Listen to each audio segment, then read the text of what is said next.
Chapter 791. The Wuxian cavalry had only been established for a little more than 2 months, and they were still far from reaching the level of power of his last life. In other words, there was still much room for growth. Li Sai, order the army to rest where they are. In addition, we can carry out the plan we made earlier. Dusong Mangpo's side will probably move very quickly, much faster than we imagined. Yes, Marquis. Once the order was given, the army behind the steel walls quickly calmed down. How is it? Can you still hold on? 20,000 samzhang away, in the Uzun camp, Dusong Mangpo rode over and stopped not far to the right of Dian Mangpo. Are you looking down on me? Do you think that I can't beat 2 Tang people? Dian Mangpo's face was gloomy and hateful, and his teeth were clattering. Dusong Mangpo could sense the indignation in Dian Mangpo's heart, but he only smiled. You rest on the side. Leave this child called Wang Chong to me, Dusong Mangpo indifferently said. Impossible. Dian Mangpo immediately refused. This time, I admit that I was indeed careless. Let me rest for a while, and I will personally behead him. Let me do it. Dusong Mangpo's lips curled into a faint smile. I can do it, Dian Mangpo fiercely said. Let me do it. Dusong Mangpo spoke once more. His voice was neither loud nor soft, but his tone had changed, leaving no room for doubt. Dian Mangpo froze for a moment, and then he finally raised his head to look at Dusong Mangpo. The two stared at each other. Dusong Mangpo, who usually had a gentle expression and would back down whenever Dian Mangpo made a request, had a much firmer look in his eyes, a toughness that had never been seen before. Dian and Dusong were the 2 great aristocratic families of the Uzun Empire. They had a long history and enormous influence. Both families had many experts and outstanding figures, and they had personal relationships with each other. Thus, the relationship between Dian Mangpo and Dusong Mangpo was the same. As long as Dian Mangpo decided on this operation, Dusong Mangpo would not interfere, much less refuse. But this did not mean that Dusong Mangpo had completely indulged Dian Mangpo. In the northern border of the Uzun Plateau, Dusong Mangpo was the true commander-in-chief, wielding the highest authority. If Dian Mangpo could not defeat his opponent even after using all his strength, then it would be his turn to make a move. Dian, war is not a game. I've already given you a chance, and the Tsinpo will not allow us to suffer any more defeats. Moreover, this is not a negotiation. Dusong Mangpo had finally revealed his side as an imperial great general. Whether or not Dian Mangpo was the Azura war god of the plateau, or how formidable his white braves were, at least for now, Dusong Mangpo's status was firmly above his own. Dian Mangpo stared in a daze at Dusong Mangpo. In a daze, he seemed to understand something and finally lowered his head. Although he was unwilling, at least for now, he did not have the strength to challenge Dusong Mangpo. That brat. No matter what, I will personally kill him. Dian Mangban did not argue any further, and with these words he rode away.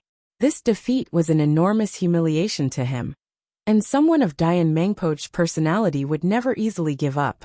But this time, Dusong Mangpo said nothing more. Yi pass on my order. All soldiers are to retreat at full speed. Retreat 10 li. In addition, everyone else is to leave with me. At this moment, no one noticed that in the northwestern part of the Uzun Plateau, Foman Linta was leaning forward on his horse, a vicious light flashing through his deep eyes. A bunch of useless trash. I've waited here for so long, but in the end, it's still me who has to fight. Foman Linta viciously glared in the direction of the Uzun army, his heart filled with extreme dissatisfaction. This battle was completely different from what he had imagined. Even with so many Uzun soldiers and experts like Dian Mangpo and Dusong Mangpo holding the line, they had still failed to kill a 16 or 17-year-old Wang Chong. This greatly disappointed Foman Linta. The result of this battle made it impossible to carry out many of the follow-up plans he had made. Foman Linta was very unwilling to make his actions so obvious, but in order to achieve the effect he wanted, he could only do this. Gallop! Before anyone else could react, Foman Linta had already turned his horse around, parted the crowd, and galloped off into the distance. Behind him, The generals of the Qixi Protectorate were dumbfounded. No one had expected Fomenlinta's actions. Didn't you hear? Let's go. Heba Yi glanced in the direction of Wang Chong, a complicated look in his eyes, mixed with sympathy and guilt. But he quickly waved his hand and led his generals away. From the start of this battle to now, the Qixi Protectorate had sent people to observe, and even Fomenlinta had appeared on the front lines. But this time was different. All the generals and scouts of the Qixi Protectorate had withdrawn from the battlefield. Not a single person remained. Buzz. It was fine when the Qixi Protectorate had not moved, but now that everyone had withdrawn from the battlefield, this sudden action immediately attracted the attention of both sides. Marquis, it's Fomenlinta and the Qixi Protectorate. A voice suddenly rang out. In the distance, behind the steel walls, the sound of the horses galloping away from the Qixi Protectorate caused everyone to turn their heads. Suki rode his horse to a place not far from Wang Chong, a hint of nervousness in his eyes as he gazed at the roiling dust. The air around him was suddenly fraught with tension. This time, Fomenlinta wants to draw out Dusong Mangpoch. Li Sai suddenly took a few steps forward and looked into the distance, his expression extremely solemn. Wang Chong gave a firm nod, his expression extremely solemn. He's running out of patience. Even if the imperial court condemns him, he'll still use the hands of Uzun to kill us. Fomenlinta had always been a hidden danger. In order to eliminate him, he would stop at nothing. As an imperial great general, not only had he not led the Qixi Protectorate to reinforce him, he had instead turned his back on Dusong Mangpoch to draw him out. This sort of behavior was simply despicable. It seems like whether or not the matter with Uzun can be resolved, I have to think of a way to remove him from the position of Protector General and have him transferred away. Wang Chong quietly said to himself. His resolve to deal with Fomenlinta grew even firmer. As expected, he still left. In the distance, Dusong Mangpoch finally smiled at the sight of the eagle unfurling its wings and soaring into the sky behind Fomenlinta. Although Fomenlinta's actions seemed extremely abrupt and unexpected to others, Dusong Mangpoch had expected all of this. Whether it was the strangeness of Qixi Protector General staying out of this war, or his deliberate opening of the gap to allow Dian Mangpoch to pass, Fomenlinta had made his intentions clear. But Fomenlinta was still a veteran general who had made his name many years ago. He wanted to use Dusong Mangpoch's strength to deal with Wang Chong. But that didn't mean that Dusong Mangpoch wouldn't use this chance to deal with Dusong Mangpoch. As long as there was a chance, Dusong Mangpoch was sure that Fomenlinta would attack him, using this opportunity to obtain merit and request a reward from the Tang Dynasty Imperial Court. In this battle, Dusong Mangpoch had spent the greater part of his energy on guarding against this Qixi Protector General. Only now, when Fomenlinta left of his own accord, withdrawing all his soldiers, did Dusong Mangpoch finally relax. Haha, Fomenlinta, many thanks. Since you're so sincere, I'll fulfill your wish. I'll kill this youngest son of the Wang clan for you. Dusong Mangpoch heartily laughed as he looked into the distance. He quickly turned his gaze to Wang Chong and the several thousand Wuxian cavalry. The time was ripe. It was time to end this battle. Ren Gong, pass on my order. All soldiers should get ready to attack. This time, I will personally command, Dusong Mangpoch said. Yes, my lord.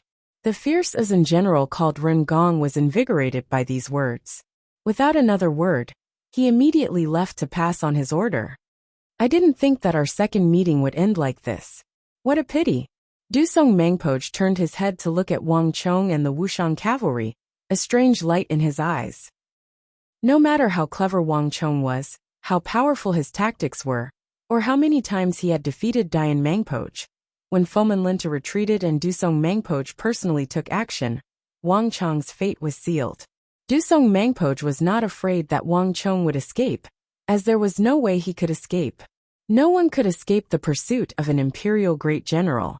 And if he did, he would also bury the several thousand Wuxian cavalry and the 8,000-some craftsmen who had worked on the construction of the city. With Dusong Mangpoch's understanding of the Tang dynasty, even if he spared Wang Chong's life after committing such a grave mistake, Only death awaited him once he returned to the Tang dynasty. Call over General Dian Mangpoch. Tell him that he can quickly get his revenge. With these words, Dusong Mangpoch quickly returned to the center of the army. Boom! Boom! Very soon, the resounding sound of a yak horn with a metallic texture rang out across the plateau. This special texture was something that had never appeared before. Rumble! The tens of thousands of highland steeds began to gallop as they prepared for battle.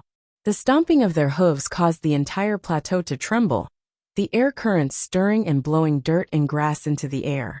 Translated by Hypersheep 325. And unlike any other time, Dusong Mangpoch had thrown all his personal soldiers, the tens of thousands of Uzun cavalry, and the remnants of Dian Mangpoch's white braves into battle. Hearing that Wang Chong and the Wuxian cavalry could be dealt with, Dian Mangpoch had immediately thrown his white braves into the army. The world was quiet, and there was no sound other than the sound of Dusong Mangpoch's tens of thousands of soldiers. An enormous and suffocating aura began to exude an invisible pressure. Chapter 792. Marquis, the Uzun are about to attack again. Hearing the loud and clear yak horn sound from afar, everyone behind the silver-white steel wall revealed nervous expressions. This wave of attacks had come much faster than they had expected. Moreover, everyone could hear a hint of something special in it. This battle was definitely going to be even more dangerous and tense than the last. There's no need to be nervous. I have everything planned out. Wang Chong had a solemn expression as he looked forward. Dusong Mangpoch was about to attack, and Wang Chong was well aware that he had no chance of survival against this Uzun great general, not even with the karmic battle armor. Dusong Mangpoch was a supreme expert on the level of Zhangqiu Jinqiong, Geshu Han, and Fomin Linta. Wang Chong did not have the strength to fight with an expert of this level. Boom! Like a bolt of lightning, a massive black war banner embroidered with a silver-white eagle suddenly leaped out of the Uzun army. In front of this war banner was a slender figure, riding a muscular steed from the Great Snow Mountain, appearing like a demon god. His body wasn't very tall, but he emitted a terrifying aura that was as vast as the mountains and seas. It was enough to make anyone feel humble and insignificant. Dusong Mangpoch. Even at this distance, Wang Chong could still recognize at a glance this Uzun great general that he had met once in the capital. At that moment, it was as if time had stopped. After what seemed like both a moment and countless eons, countless Tibetan warriors followed behind Dusong Mangpoch, forming a vast flood of black steel as they charged at him. Wang Chong's eyes widened. His eyes were filled with shock, and he could not help but feel like he was being crushed. Kail. When tens of thousands of Uzun people burst out with all their strength, the sound waves were like mountain torrents exploding, triggering waves of violent airwaves on the plateau. The turbulent airflow turned into a gale, rushing towards the direction of Wang Chong and the others at the triangular gap. That powerful aura even caused the sky to change color. When everyone saw this scene, their expressions suddenly changed. Marquis. Everyone turned their heads and looked at Wang Chong. At a time like this, only Wang Chong could calm the army and point them in the right direction. Continue as usual. All craftsmen are forbidden from sticking their heads out of the city walls. Also, everyone, get on your horses and listen to my orders. Wang Chong's voice was indifferent, and there were no fluctuations in it. However, it was this indifferent voice that made everyone feel like they had found their backbone, and their hearts calmed down. Boom! The galloping hooves grew louder and louder. The tens of thousands of Uzun soldiers were constantly picking up speed, getting closer and closer to their position. When tens of thousands of soldiers charged together, especially with an imperial great general like Dusong Mangpoch leading the charge, the enormous pressure they exuded was enough to make anyone pale. 1,400 zhang, 1,300 zhang, 1,200 zhang. Clang! A dazzling golden halo of thorns appeared, and the moment Dusong Mangpoch's divine steed leaped out, it began to radiate like a blinding sun, rapidly spreading to the feet of every Uzun cavalry. Even the white braves under Dian Mangpoch were buffed. At this moment, the momentum of the tens of thousands of Tibetan cavalry swelled, reaching astonishing heights. In comparison, the fortifications and defenses that Wang Chong had erected at the triangular gap were like rocks before a tidal wave, in danger of being crushed at any moment. "All soldiers, hear my order. Retreat!" A resounding voice resounded through the sky, and a moment later, the several thousand Wuxiang cavalry turned their horses around and began to charge back toward the steel citadel in the rear like a raging river. Translated by DX HasoXD, edited by DX HasoXD, edited by DX HasoXD. This abrupt sight left all the Uzun soldiers dumbfounded, and even Dusong Mangpo's expression froze for a moment. They were used to Wang Chong's bold and fearless style of charging forward no matter how many opponents he faced. So when they saw Wang Chong suddenly flee instead of fighting, even Dusong Mangpo couldn't help but be surprised. He's rather smart, but he's offended one of his own. Isn't it too late to run now? Dusong Mangpo faintly smiled as he urged his horse forward. No matter what Wang Chong wanted to do, the moment he stepped onto the plateau and built himself a fortress and a steel wall, he had already placed himself in danger. And when Fomin Linta retreated, it was foreordained that this young military genius of the Tang dynasty would fall here. "All soldiers charge. Those who retreat will die."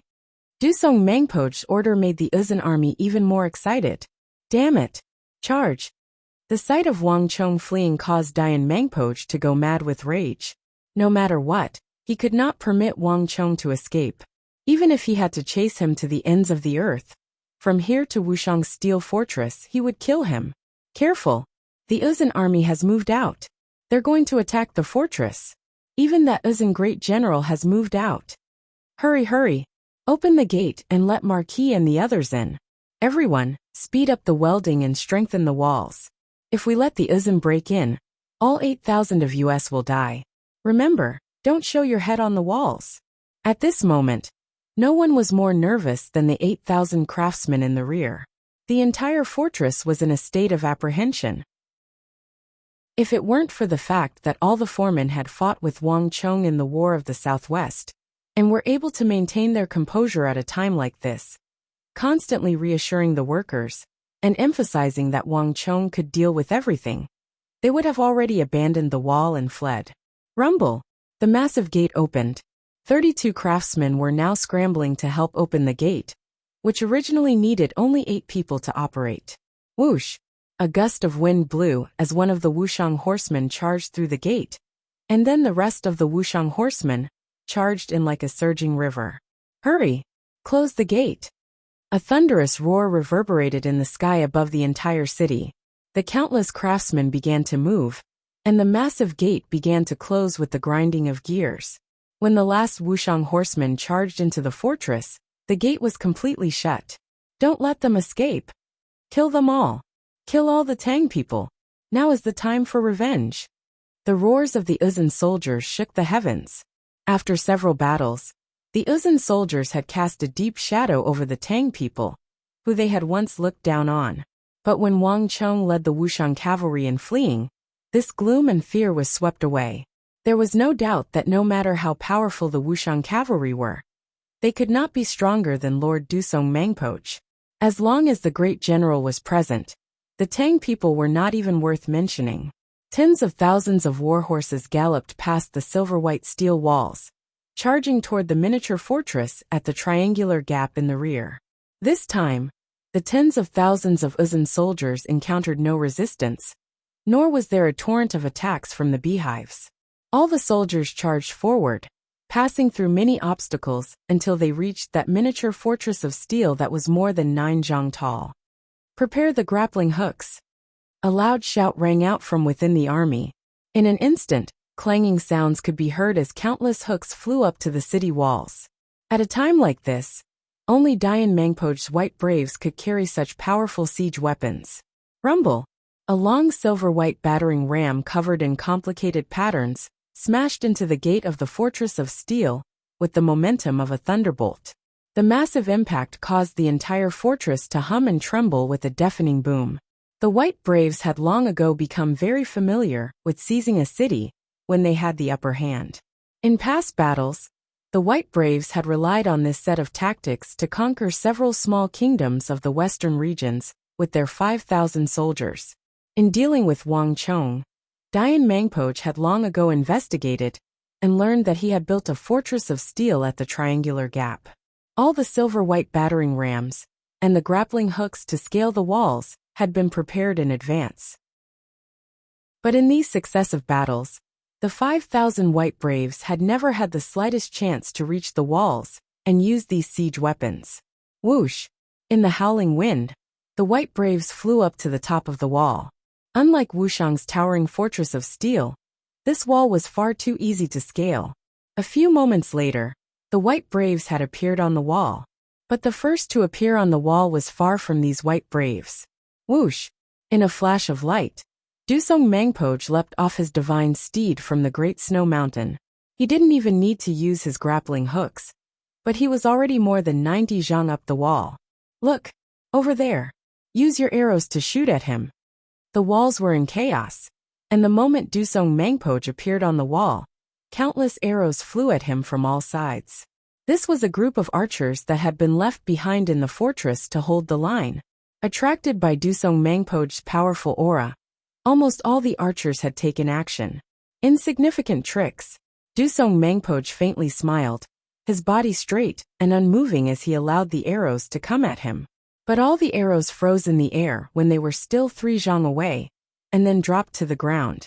But just as one wave ended, another wave of arrows exploded forth like a swarm of locusts. Dusong Mangpoch only grinned and ignored them. Amidst the rain of arrows, his sharp eyes scanned the world as if searching for something. Found it. Chapter 793. You think you can run? Dusong Mangpoch inwardly sneered as he recognized Wang Chong's back at a glance. On the guest platform, Wang Chong also seemed to sense something, and when Dusong Mangpoch looked over, his body trembled, and he subconsciously turned his head. At this moment, those two youthful eyes that had always been composed and wise finally began to show a hint of deep panic and fear. In the face of absolute strength, any plan or strategy was nothing more than a child's toy. Only great generals could deal with great generals. Wang Chong had been able to use his own methods to invisibly control the movements of a Qixi great general like Fomin Linta, using him to restrain Dusong Mangpoch. This was a feat that Dusong Mangpoch deeply admired. Alas, you still underestimated the daring of a great general, and you also underestimated Fomin Linta's resolve to kill you. This is why you are fated to die here today. Dusong Mangpoch grinned as he looked forward.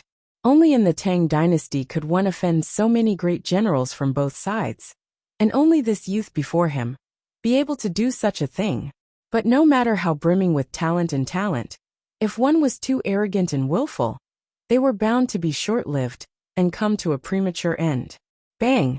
Dusong Mangpoch leaped forward, leaving countless afterimages in his wake. A moment later, he reappeared several dozen zhang away. When Dusong Mangpoch truly began to move, he was countless times faster than a warhorse. The only downside was that he consumed a great deal of stellar energy.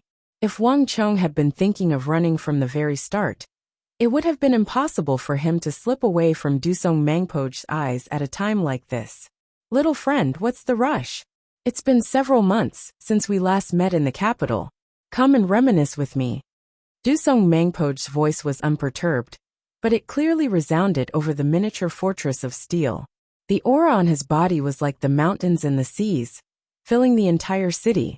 That kind of godlike power shook everyone's mind. The entire city was in a state of panic.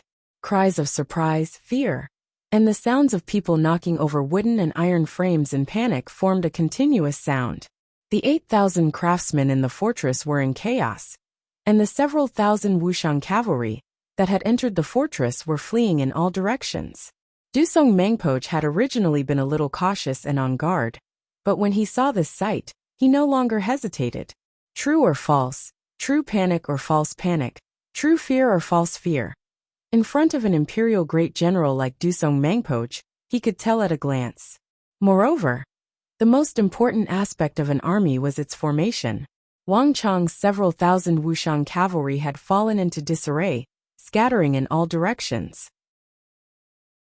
Even if there really was something wrong, at this time, They could only turn it into something real and cripple their own limbs.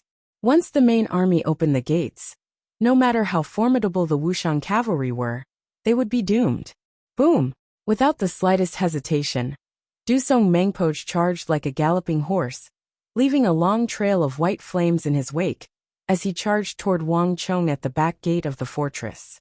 Majestic stellar energy tore through the air, howling like a tsunami. Behind Dusong Mengpoj was the image of a snowy plateau. The plateau was densely covered in lightning, and the lightning bolts were like spiderwebs, constantly striking down, making Dusong Mengpoj's figure seem even more imposing, mysterious, and powerful. A shadow appeared in Dusong Mengpoj's hand, condensing into the black claw of a monstrous beast. The Uzun Plateau had many legends, and the Zhangzheng dynasty was only one of them. Before this, it was said that the plateau once had countless behemoths and monsters the size of mountains. In the end, the legends of these behemoths and monsters became the supreme arts of the Great Snow Mountain Temple. Dusong Mengpoj had learned this supreme art of the Great Snow Mountain Temple. This was also the reason why he could oversee the plateau and become one of the few imperial great generals of the Uzun Empire. Now that he no longer had to worry about Fomin Linta, Dusong Mengpoj only needed one strike to kill this unprecedented threat to the Uzun Empire. Young Master Wang, accept your fate. Dusong Mengpoj's voice resounded over the city, but before Dusong Mengpoj could finish speaking, he was interrupted by an irritated voice. That brat's life is mine. A thunderous voice resounded over the city. Behind Dusong Mengpoj, there was a flash of light, and then a muscular figure appeared on the walls like a god. His bright eyes exuded an intimidating light. Even from a distance, one could clearly see it, and it made one's heart palpitate in fear. Dian Mengpoj was a brigadier general, a level lower than Dusong Mengpoj. However, in terms of killing intent toward Wang Chong, Dusong Mengpoj could not compare. Boom! Dian Mengban shot down from the walls like a cannonball, his body shooting away like a bolt of lightning. Although this operation had originated from the Tsempo, and Dian Mengpoj had never even seen Wang Chong before, this was no longer a simple mission. Boom! In the distance, the clattering of metal quickly attracted the attention of Dusong Mengpoj and Dian Mengpoj. Their bodies trembled, and when they looked up, they saw that the back door of the steel gate had finally opened a crack. Wang Chong could rush out at any moment. Buzz! There was no time to think. Boom! Both Dusong Mengpoj and Dian Mengban pushed their stellar energies to their limits, leaving long trails of energy behind them as they howled forward. Brigadier generals and great generals were incredibly fast. Dusong Mengpoj was known as the Eagle of the Plateau. When he had accompanied the first prince to the capital, his identity had been exposed, and he had fled from the Tang dynasty to the plateau. One could easily imagine how fast he was. Bzzz! Dusong Mengpoj's dantian exploded, leaving a long trail of energy in its wake.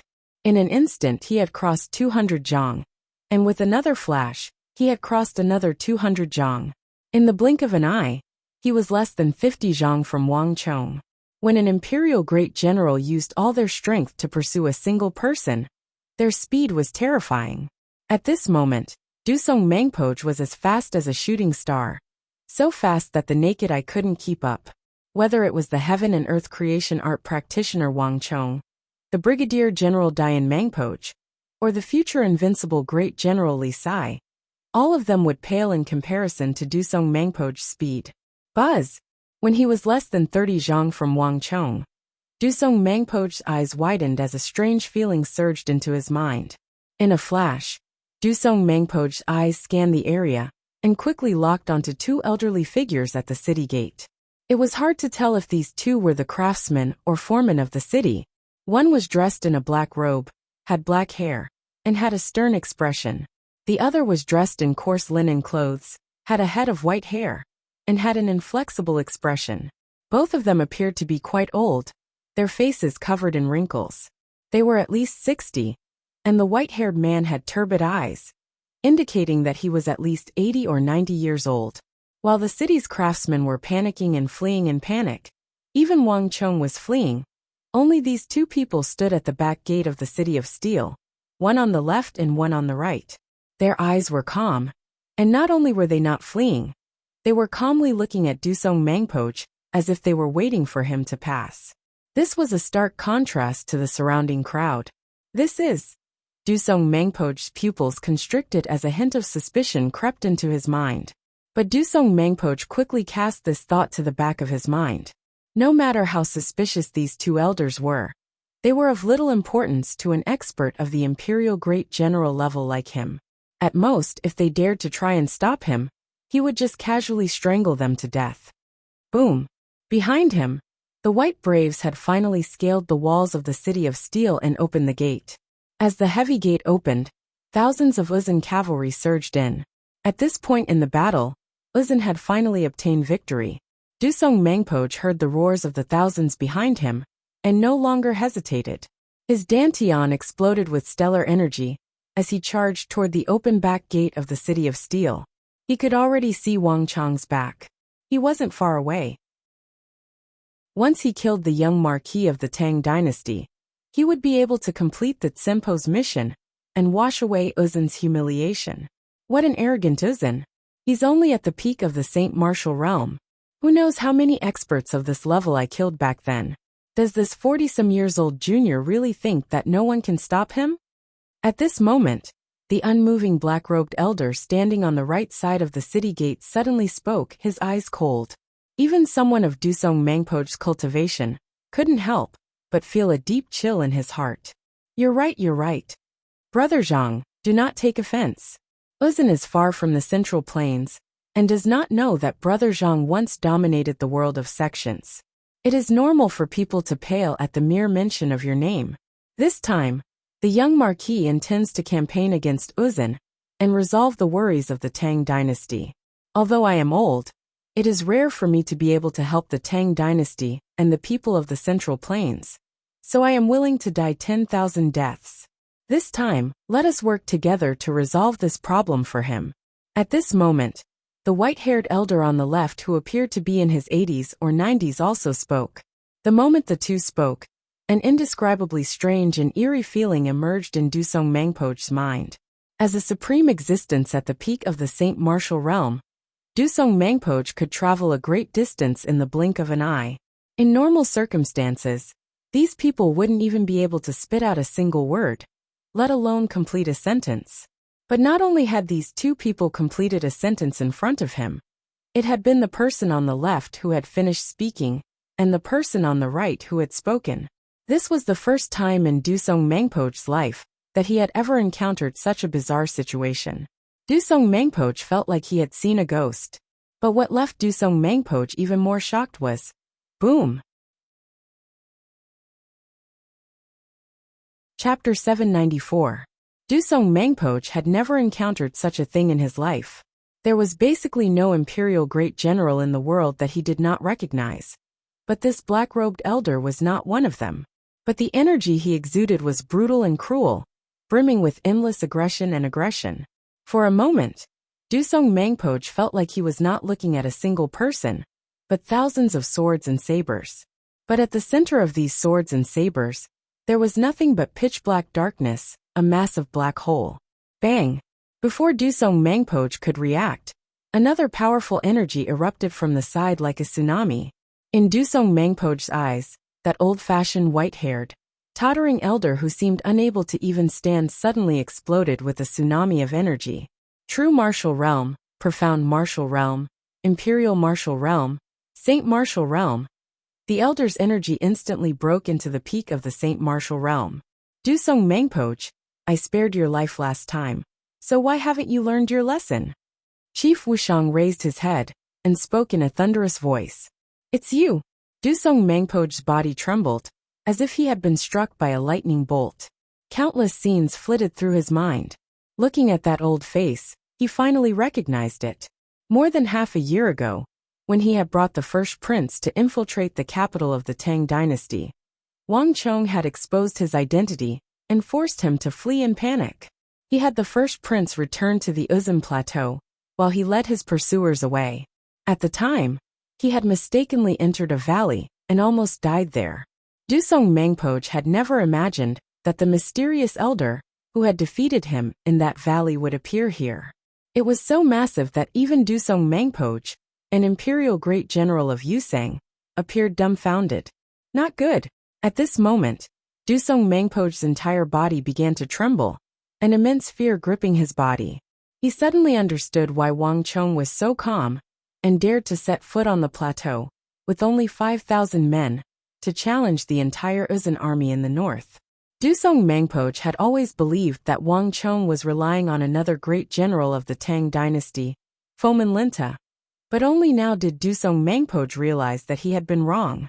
From the moment he stepped onto the plateau, to the 2 great victories that followed, to the 3rd battle where he fled without a fight, everything was under Wang Chong's control. He was not relying on Fomin Linta, but on these 2 terrifying elders. Everything, including Wang Chong's deliberate opening of the City of Steel's back door, had been to lure him out. In this battle, Wang Chong's target was not Dian Mangpoj, but himself, an imperial great general.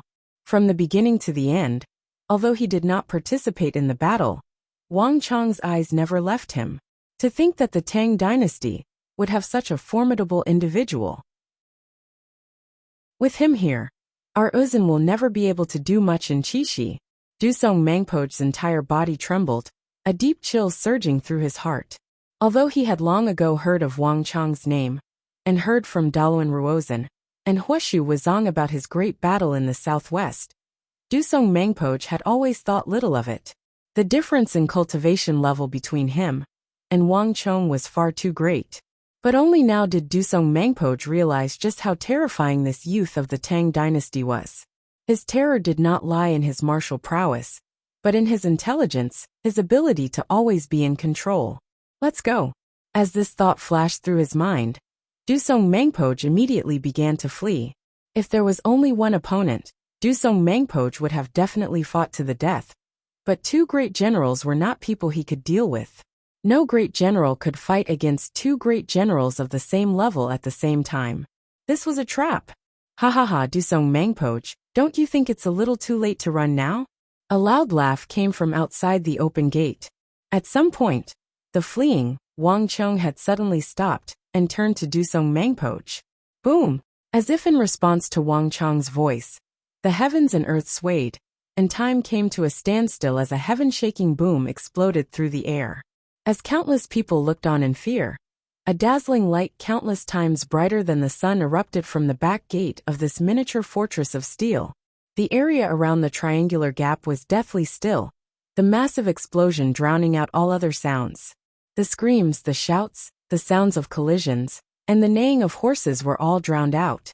The huge light and heat, as well as the incomparably violent strength qi, radiated outwards, pressing down on the city wall, causing the entire city wall near the back door to emit squeaking sounds.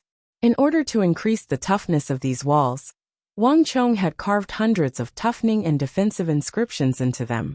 But in front of these 3 great generals, these powerful inscriptions were like papier-mâché, shattering and twisting the steel walls into a dough twist. Ah! Ah! A heaven-shaking scream shattered the silence as Dusong Mangpoj was sent flying like a rag doll. Retreat! A panicked roar resounded through the world. Dusong Mangpoj had barely touched the ground when he immediately began to flee. Dusong Mangpoj had never felt such fear and unease in his entire life. The intense sense of danger was like a shadow following him, so fierce that it could not be any more intense. Whether it was in terms of strength, energy, fighting techniques, or the use of stellar energy, these 2 had far surpassed Dusong Mangpoj's expectations. If he had not personally fought with them, he would have found it difficult to imagine their sharpness and terror. Every bit of stellar energy they possessed was unleashed to the fullest, to the limit. This was especially true of the black-haired elder. In his hands, he could use 1 bit of stellar energy to the effect of 3. Thus, although his cultivation level was not the highest, he was the most threatening and terrifying of the 3. Dusong Mangpoj had been at the peak of the Saint Martial realm for 10-some years, and was a veteran great general. But in terms of understanding of martial arts and stellar energy, he was on a completely different level from the black-robed elder. Before this, Dusong Mangpoj had never imagined that someone could use the stellar energy in their body in such an extraordinary and exquisite manner that it was almost at the level of the Tao. In the face of an opponent who far surpassed him in experience and maturity, Dusong Mangpoch had no desire to fight. He only wanted to get as far away as possible. "Since you've come, you still want to leave?" A cold voice came from behind him, causing Dusong Mangpoch's soul to leave his body. Dusong Mangpoch could sense two storms of energy in pursuit, one in front and one behind. The evil emperor and the Wuxiang village chief were in hot pursuit. For this battle, Wang Chong had spent a great deal of time. He had even gone to the Spirit Vein Mountain outside the capital to request the assistance of his master, the evil emperor, and then sent a messenger pigeon to summon the Wuxiang village chief. Wang Chong had carried out this entire operation in great secrecy. The chief of Wuxiang and the evil emperor had arrived at night without alerting anyone. Moreover, when they had stepped onto the plateau and entered the triangular gap, the chief of Wuxiang and the evil emperor had mixed in with the 8,000 craftsmen and entered as craftsmen. In the previous two battles, the two of them had watched from the walls, not participating at all. Even when the battle between Wang Chong and Dian Mangpoch was at its most intense, the two of them had no intention of getting involved. They had been waiting for the moment when Dusong Mangpoch would fall into their trap. Bang! In a flash of light, a massive boom came from behind them. The black-robed evil emperor casually punched. In an instant, a wave of energy exploded, transforming the air in a radius of several dozen zhang into thousands of swords of energy that shot toward Dusong Mangpoch. Myriad Spirit Sea Art. The evil emperor's attack caused the sky to darken. The entire city seemed unable to endure the pressure and seemed ready to collapse at any moment. At the level of the evil emperor, the Myriad Spirit Sea Art could unleash a vast and majestic attack that was not one bit inferior to the great Yin-Yang Heaven creation art. Not only that, the evil emperor's understanding of energy had surpassed the imagination of all martial artists. Dusong Mangpoch, a peak Saint Martial Realm Imperial Great General, had an extremely keen sense of opponents of the same level. Thus, even if Dusong Mangpoch and Fomenlinta couldn't see each other, they could still sense each other's presence. But this move was completely useless against the demonic emperor old man. The evil emperor had only needed to control the surrounding information to completely block off Dusong Mangpoch's senses. Only the Myriad Spirit Sea Art could do this. Boom! The energy exploded, but Dusong Mangpoch managed to dodge it by a hair. Dusong Mangpoch had pushed the supreme movement technique of the Great Snow Mountain Temple to its limits, but he was still unable to completely dodge the evil emperor's attack. The destructive shockwave sent Dusong Mangpoch tumbling through the air. It was with great difficulty that he stabilized his body and continued to flee. In the blink of an eye, another comet howled toward him. At this moment, the Wuxiang village chief's attack arrived. At this moment, Dusong Mangpoch felt his scalp go numb. The feeling of teetering on the edge of life and death was enough to make one go crazy. But there was one person who was even more terrified and crazed than Dusong Mangpoch. Just who is this person? Where did that brat find such a formidable expert? Dian Mangpoch's pupils constricted, his mind seething with despair. In that clash just now, he had at least sensed that two great general-level experts had appeared in the city. To Dian Mangpoch, this had been a heavy blow. Although Dian Mangpoch was known as the Azura war god of the Uzan Empire, he was still only a brigadier general, not a great general. The sudden appearance of two great general-level experts in this tiny city had completely overturned his understanding of the world. This was not something he could deal with at the moment. Let's go. Chapter 795. The two experts that Wang Chong had found were far too powerful. Existences that not even Dusong Mangpoch could deal with. Not even Dusong Mangpoch was a match for them. So Dian Mangpoch was even less of a match for them. At this moment, Dian Mangpoch felt an even greater urgency than Dusong Mangpoch's. This can't be happening. This sort of thing. Damn thing. How could this be? Dian Mangpoch's eyes widened, and his teeth were clenched so tightly that they were about to shatter. But despite his rage, Dian Mangpoch reacted quickly. Whoosh! Dian Mangpoch immediately began to make his way up the walls. Dayan Mangpoch, where do you think you're going? Marquis has ordered you to stay. A voice suddenly resounded, and just when Dayan Mangpoch was about to flee, there was a massive boom as hundreds of stones flew into the air. A moment later, Dayan Mangpoch saw an ancient general made of stone standing in front of him, blocking his path. The stone general, Huang Batian, who had not appeared this entire time, had finally moved, and his first move was his strongest stone general. Beneath Huang Boshan's feet, rippling rings of light rippled. Compared to when they had first met in Wuxiang village, Huang Boshan's strength was clearly much greater. Boom! The sky darkened as the stone general howled through the air. Without another word, Huang Batian fiercely punched at Dayan Mangpoch. Get out of my way! Dayan Mangpoch's expression was savage, and his body exuded a vicious aura, his eyes vicious beyond compare. In the past, he would have never cared about an imperial martial earth element cultivator. A single thrust of his spear could heavily injure them, and Dayan Mangpoch wouldn't even glance at them. But when he was fleeing for his life, it was fatal.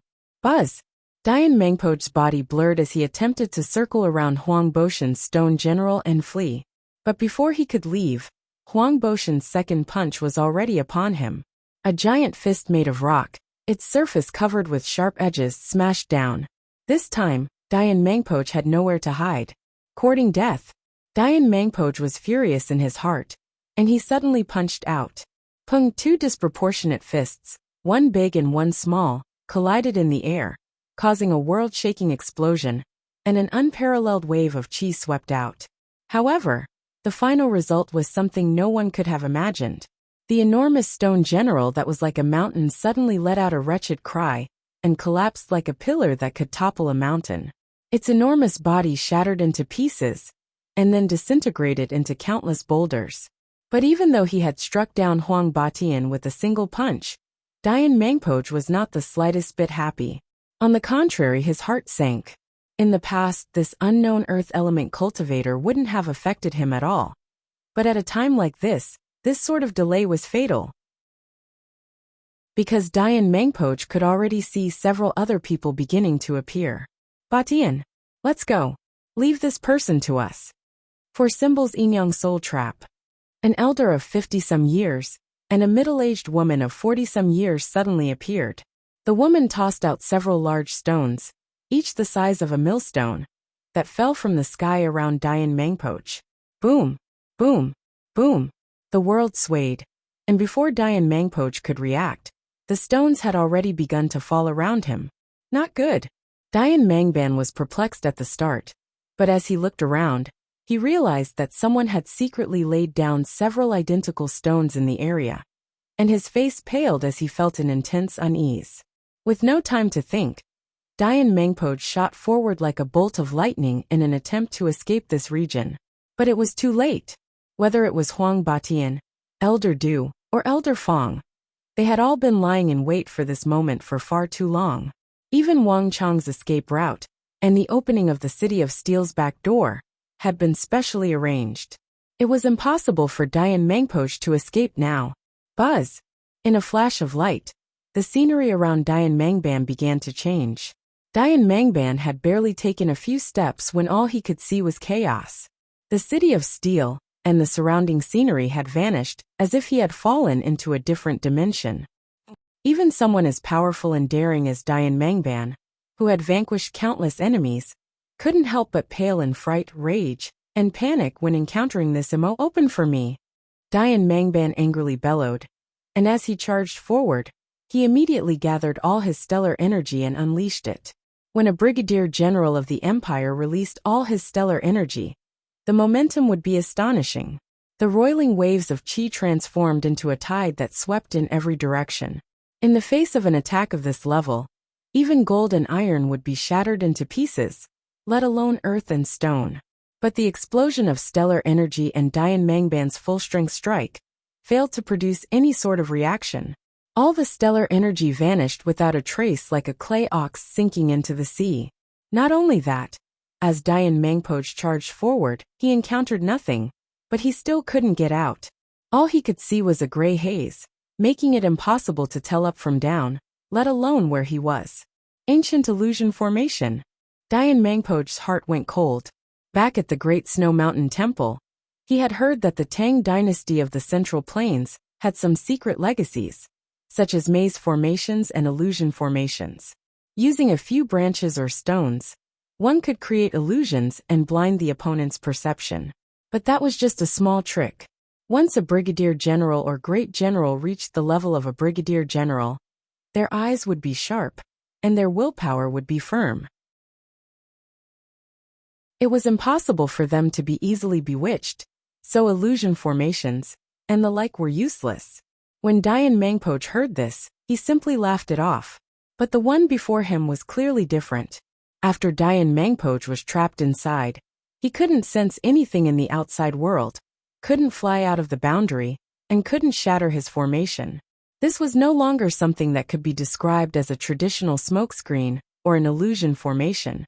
In Dian Mangban's understanding, only those powerful ancient illusory formations that were said to have been lost to the Central Plains long ago could do this. Dian Mangpo had not expected to encounter something like this in the City of Steel, at the Triangular Gap. It wasn't that there was no way to break this ancient illusion formation, but it was extremely time-consuming, and at a time like this, it could be fatal. At this moment Dian Mangpo's heart went cold. Dian! Behind him, Dusong Mangpo saw an elder of around 50 and a middle-aged woman of around 40 appear. And then Dian Mangpo instantly vanished. Dusong Mangpo's heart chilled, and his entire face paled. Buzz! Dusong Mangpo suddenly turned around and charged at Dian Mangpo, but before he could even take a few steps, the world rumbled and a wave of energy slashed at him like hundreds of swords, each several dozen zhang long. Still in the mood to save him? None of you will be able to escape today. An icy voice that made one's scalp numb came from behind him, so close that it seemed like it was right next to one's ear. Dusong Mangpo's entire body trembled like a bucket of ice water had been poured over his head. His entire body went cold, and even his breathing seemed to stop. The black-robed elder. The image of that stern and ridiculously powerful black-robed elder appeared in Dusong Mangpo's mind. If he had known that there was such a terrifying existence in the city, he would have led his army and fled without even attacking the city. Dian, it's not that I don't want to help you, but I can't even protect myself right now. This is all I can do to help you. Dusong Mangpo gathered his stellar energy and shifted, barely dodging the second wave of attacks from the evil emperor. At the same time, he took out a scimitar from his waist and immediately threw it at the place where Dian Mangpo was trapped. Space shrieked as if being torn apart. The moment Dusong Mangpo's saber was thrown, it transformed into a comet, shrouded in destructive energy as it howled through the air. An imperial great general was so powerful that Dusong Mangpo's attack could even shatter a mountain.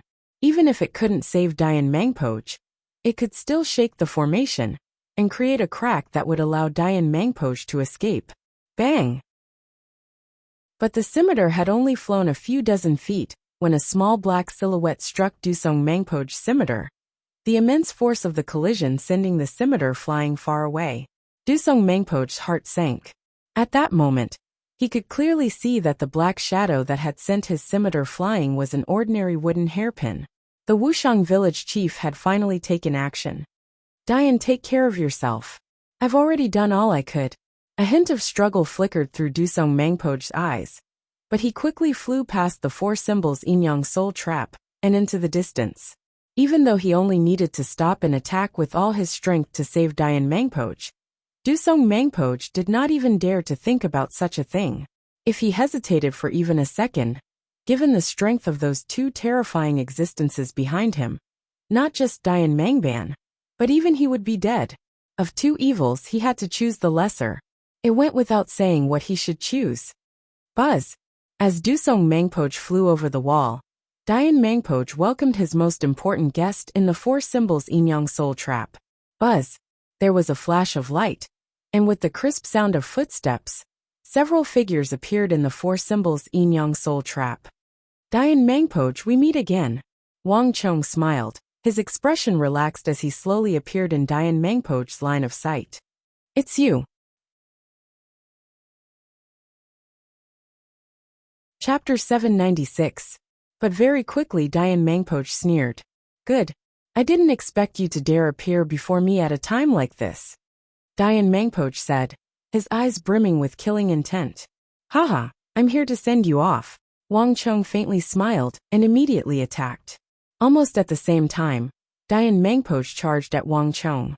Great Snow Mountain Devil Dragon Art. Vast Universe Art. Great Yin-Yang Art. A series of shouts rang out from the four symbols Yin-Yang Soul Trap. Rays of light even more dazzling than the sun exploded from within the formation, and strong winds swept in all directions. A moment later, there was a shrill scream, and then everything returned to silence. Bzz. About 5 minutes later, there was a flash of light, and Wang Chong walked out of the four symbols Yin-Yang Soul Trap, wearing the karmic battle armor. His expression was clear, his eyes bright, and his entire person energetic. He was completely different from before. More importantly, a purer and more vigorous aura erupted from his body. At this moment, Wang Chong seemed to have been reborn. The aura he exuded was no longer that of the Saint Martial Realm, with the help of the karmic battle armor. Instead, it was pure and natural, bursting forth from within his body. The Saint Martial Realm, I finally succeeded. Wang Chong's eyes flashed, and he exuded an awe-inspiring demeanor that caused others to involuntarily feel a sense of awe and fear. This was not a deliberate action, but something that came naturally when one's cultivation reached a certain level. The combination of the vast universe art and the great Yin-Yang art, these two ultimate moves of the great Yin-Yang heaven creation art, had finally managed to severely wound Dian Mangpoch. Wang Chong had absorbed the Saint Martial Realm internal energy of this legendary general of the Uzan Empire, the Brigadier General of the Empire, the Azura War God, and the future Great General King. He had finally broken through the shackles and reached the early level of the Saint Martial Realm. Although he was only at the initial stage of the Saint Martial Realm, far from the peak of the Saint Martial Realm, to Wang Chong, this was like the difference between heaven and earth. As long as his realm was fixed at this level, he would be able to cultivate many of the secret arts from his previous life. He would also be able to display many battle skills and martial arts that he had been unable to display due to the limitations of his realm. Just like unlocking, at this moment, Wang Chong's battle prowess didn't simply increase by one level. Instead, it increased by several times. Most importantly, this was equivalent to fighting his way to the Great Tao, a Great Tao leading to the path of the War Saint in his previous life. From the looks of it, if he wanted to recover to the cultivation of his previous life, he might not need that much time at all. Congratulations, host. You have completed the mission She's Threat. You are rewarded with 400 points of destiny energy. Warning: the history of the world has changed. The famous General Dian Mangpoch has died in battle, and the course of history on the plateau has changed. This will affect the entire world and lead to uncertain variables in the future. These changes are currently being calculated. Because this world change was caused by Host, Host is rewarded with 2,000 points of destiny energy. At this moment, the Stone of Destiny's voice suddenly rang out. However, upon hearing this voice, Wang Chong's footsteps came to a halt, and he couldn't help but let out a cry of surprise. Strange. Wang Chong's eyebrows rose, greatly surprised. I actually gained an extra 2,000 points of destiny energy. The reward of killing Dian Mangpoch was 400 points of destiny energy. Wang Chong wasn't surprised by this, because this had been the mission issued by the Stone of Destiny from the very beginning. On the contrary, the additional 2,000 points of destiny energy after killing Dian Mangpoch took Wang Chong by surprise. The Stone of Destiny hadn't even mentioned this when it had issued the mission. The Stone of Destiny said that changing the history of the plateau would affect the entire world. It turns out that changing the fate of another country can also result in a major reward. This truly is an additional method of obtaining destiny energy. Moreover, the mission She's Threat stated that failure would result in a penalty of 2,000 points of destiny energy, and now the reward is also 2,000 points. I wonder if there's some connection between the two? If there is, then the missions issued by the Stone of Destiny will probably have another special method of obtaining destiny energy. Wang Chong looked up at the sky and muttered to himself. But it was only for a moment. Wang Chong took in a deep breath and quickly regained his composure. The Stone of Destiny could be studied later. The urgent task at hand was to deal with the battle before him. Kail, kill! As the roars of fighting reached his ears, Wang Chong opened his eyes and saw that as Dusong Mangpoch fled, the morale of the Uzun army had plummeted. It was said that the heart of the army was tied to the commander-in-chief of the army, so one could easily imagine the shock and impact the tens of thousands of soldiers of the Uzun army had suffered upon seeing Dusong Mangpoch flee. It had been a devastating blow.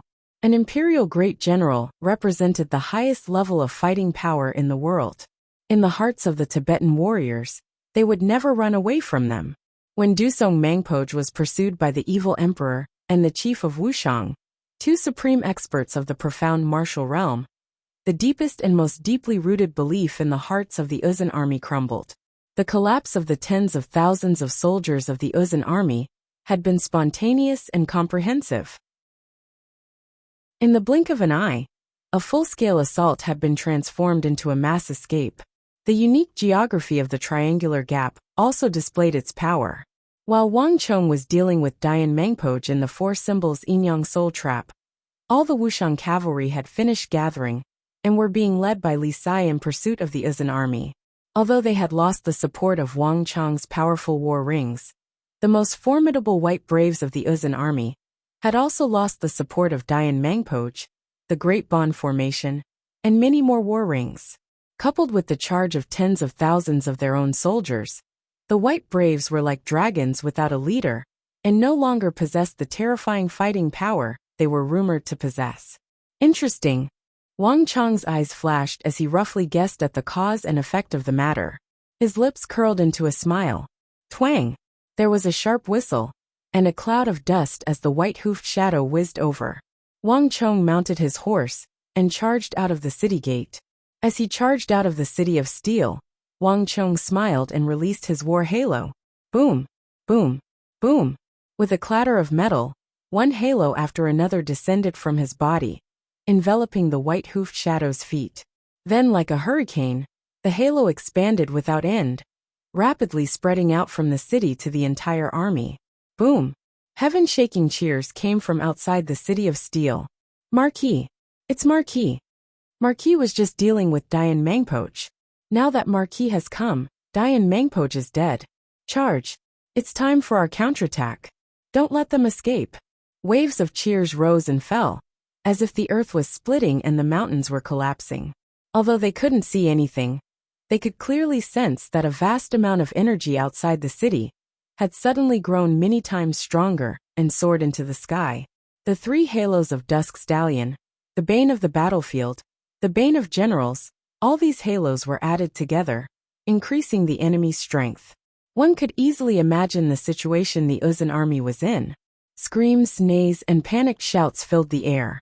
Even though he was very far away, Wang Chong could still sense the panic. Wang Chong knew that he had truly won this battle. Hiya! Wang Chong quickly leaped over the city gate and gave chase. Outside the city, Wang Chong could see from his warhorse that the entire northern border of the Tibetan plateau was in complete chaos. Several thousand Wuxiang cavalry had split into small arrow formations and were chasing the fleeing Tibetans north and south.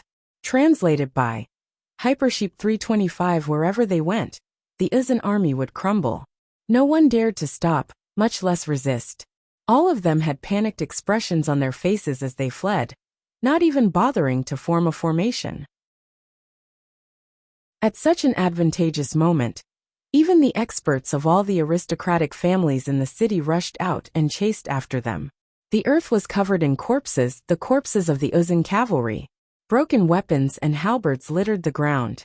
Even the long and massive banner of Dusong Mangpoch, painted with a white eagle, had been snapped in two and was thrust into the plateau, its broken pieces fluttering in the wind. Clang! As Wang Chong was looking around, he suddenly heard a metallic clatter from beneath him. Before Wang Chong could react, the milky white halo representing the bane of the battlefield suddenly exploded with light. The halo rapidly expanded, and then like a washing wave, It began to spread in every direction. Congratulations to user. The bane of the battlefield halo has broken through to the 4th layer. A familiar voice resounded in his mind. Wang Chong was at first stunned by this voice, and then he smiled. For the bane of the battlefield halo, which had remained dormant for so long, to suddenly break through at a time like this was truly a pleasant surprise. After all, the bane of the battlefield halo had already reached the 3rd layer, and the further one advanced, the harsher the conditions would be. To be able to break through to the 4th layer at a time like this was truly an unexpected harvest. Hiya! As these thoughts flew through his mind, Wang Chong urged his horse forward. There he could see 2 figures, one black and one white, galloping toward him. Master! Village chief! Wang Chong called out, his eyebrows raised, his face brimming with joy as he rode forward to meet them. The greatest contributors to this battle were his master, the evil emperor, and the chief of Wuxiang. If not for them, it would have been rather difficult for him to defeat Dusong Mangpoch with his own strength. Master Village Chief, how is it? Did you catch Dusong Mangpoch?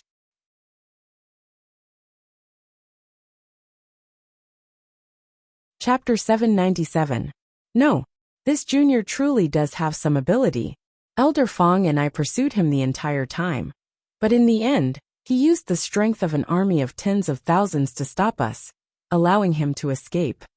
The evil emperor indifferently said, as if he was speaking of a trifling matter. Dusong Mangpoch was a renowned Uzun great general, the eagle of the plateau, and one of the few peak Saint martial experts. But in the mouth of the evil emperor, he was simply a junior. But even so, Wang Chong did not feel that there was anything wrong with this. Although Dusong Mangpoch was also in existence at the peak of the Saint martial realm, he was much younger than his master. Moreover, he had not reached the peak of the Saint martial realm as early as his master, so it was not excessive to call him a junior. Moreover, his master, the evil emperor, had once been the #1 expert of the evil path in the Central Plains. He had killed countless formidable foes, and the number of Saint martial experts he had killed was not small. His mere mention of him was enough to make all the sect masters and supreme experts of the world pale in fear. In the entire world, there were only a few people who had the right to stand on equal footing with him. Even in the apocalyptic era, when Wang Chong became the Grand Marshal of the world and the strongest war saint in the history of the Central Plains, the name of the evil emperor was like a blazing sun hanging high in the sky, a legendary existence. If even he was like this, then Dusong Mangpoch had even less of the right to be arrogant. I also only just learned that he is an imperial great general of the Uzun. If I had known that he would lead an army to invade the Tang dynasty, I would have never allowed him to leave.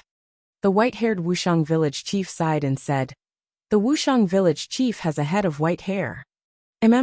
Wang Chong's eyebrows rose, and he finally couldn't help but ask, "Village chief, what's going on here?" When he was at the back gate of the triangular gap, he had noticed some clues. As a great general of the Uzun Empire, Dusong Mangpoch seemed to be acquainted with the chief of Wuxiang. This was simply unbelievable. The chief of Wuxiang didn't hide anything, and told him about the past.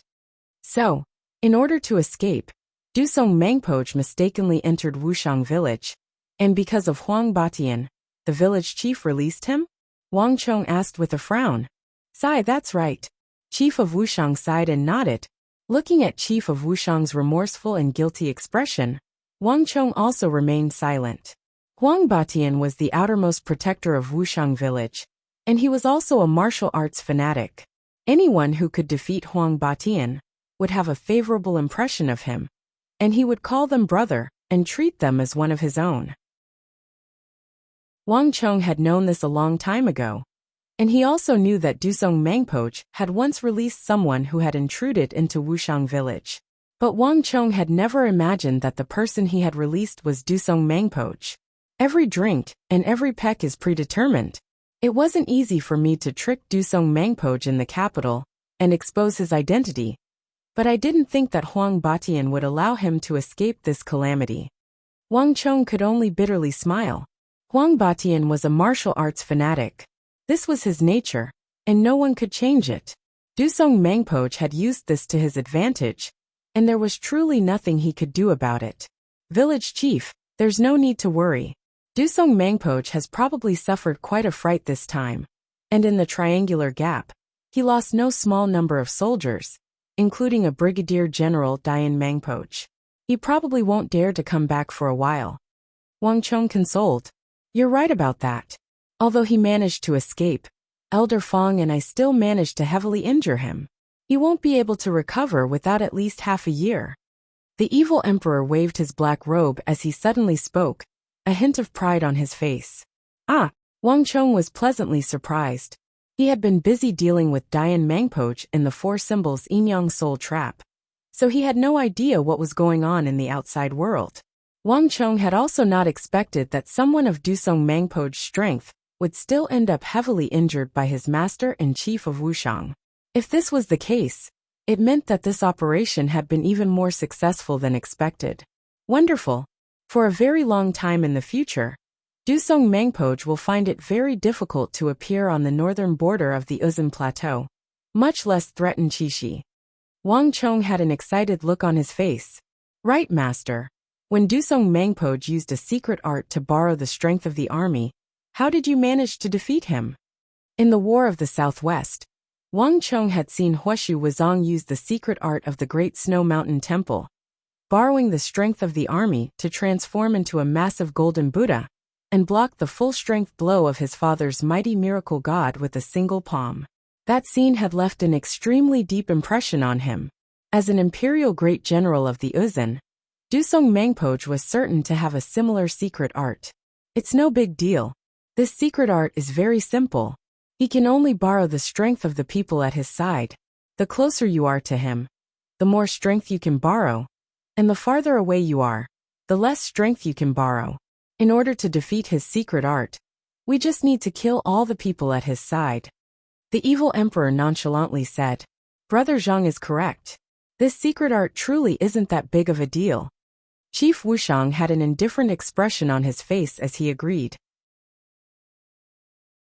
The calm expressions on the faces of his two elders made it seem like they had done something insignificant, leaving Wang Chong speechless. If the martial arts of the Great Snow Mountain Temple were so easy to defeat, it would not have become a holy land of the Uzan Empire, and the Uzan Empire would not have become a mortal threat to the Tang dynasty. Moreover, Dusong Mangpoch had hundreds of people, thousands of them. These people not only provided energy for Dusong Mangpoch, but they were also supported by his strength. Killing them all was easier said than done, but to his master and the Wuxiang village chief, this was a trifling matter like eating a meal or drinking a cup of water. Rumble!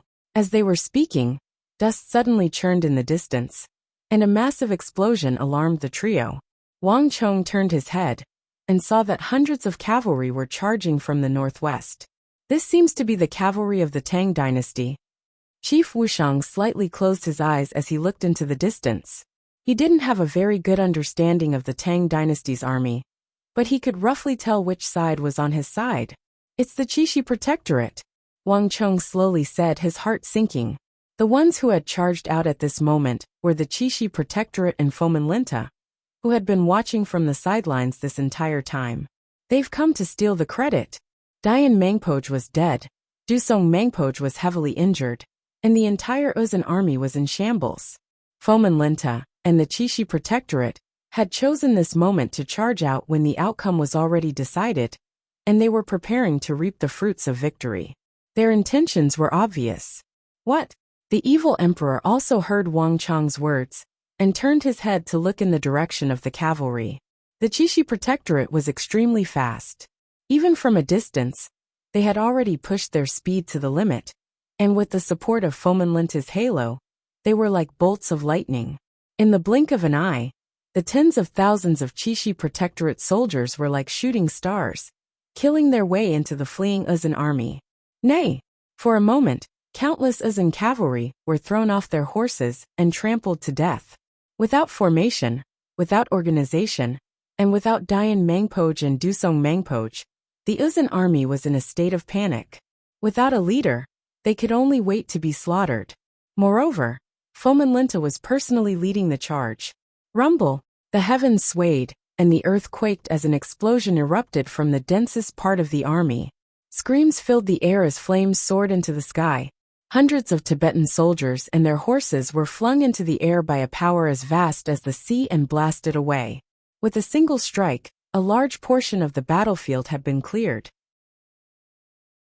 And in that empty battlefield, Wang Chong could clearly see an extremely tall and muscular figure, wielding a massive saber that exuded a tyrannical aura that seemed capable of cleaving apart the world. His fiery aura was also fiercely trembling, exuding a sense of extreme danger that made one want to get as far away from him as possible. On this battlefield, he was undoubtedly the king, a powerful existence that ruled over all.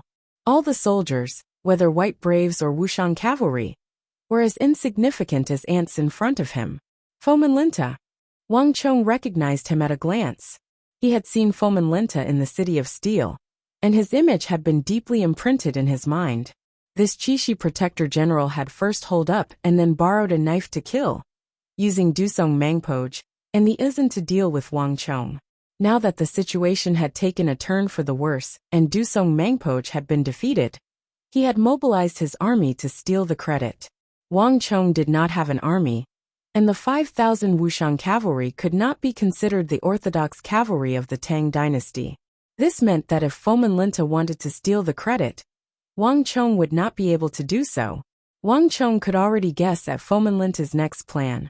If everything went as expected, Foman Linta would quickly submit a memorial to the imperial court, claiming all the credit for this battle. After all, no other faction had been spectating this battle besides his and Fuming Lingcha's factions, so it was hard to prove anything. If they really did pursue the matter, Fuming Lingcha would be able to produce evidence that Wang Chong had truly participated in this battle. There was no way Wang Chong could argue against him. Bastard! In battle, you're more passive than anyone else, and when it comes to stealing credit, you're more proactive than anyone else. You even know how to use the enemy's strength to deal with your own. Do you really think that just because I'm young, have less experience, and have lower status than you, that I can't do anything to you? Wang Chong stared at that stalwart figure, a hint of anger flashing through his eyes. Master Village Chief, I'll go see him. Wang Chong suddenly mounted his horse and galloped off in Foman Linta's direction. Let's go take a look as well. Behind him, the evil emperor and chief of Wuxian glanced at each other before following. In the distance, the Wuxian cavalry had already encountered the Qixi protectorate, and some of the soldiers were in a deadlock. When Wang Chong arrived, all the soldiers retreated to the sides. Even the soldiers of the Qixi protectorate subconsciously lowered their heads and retreated to the sides when they saw Wang Chong.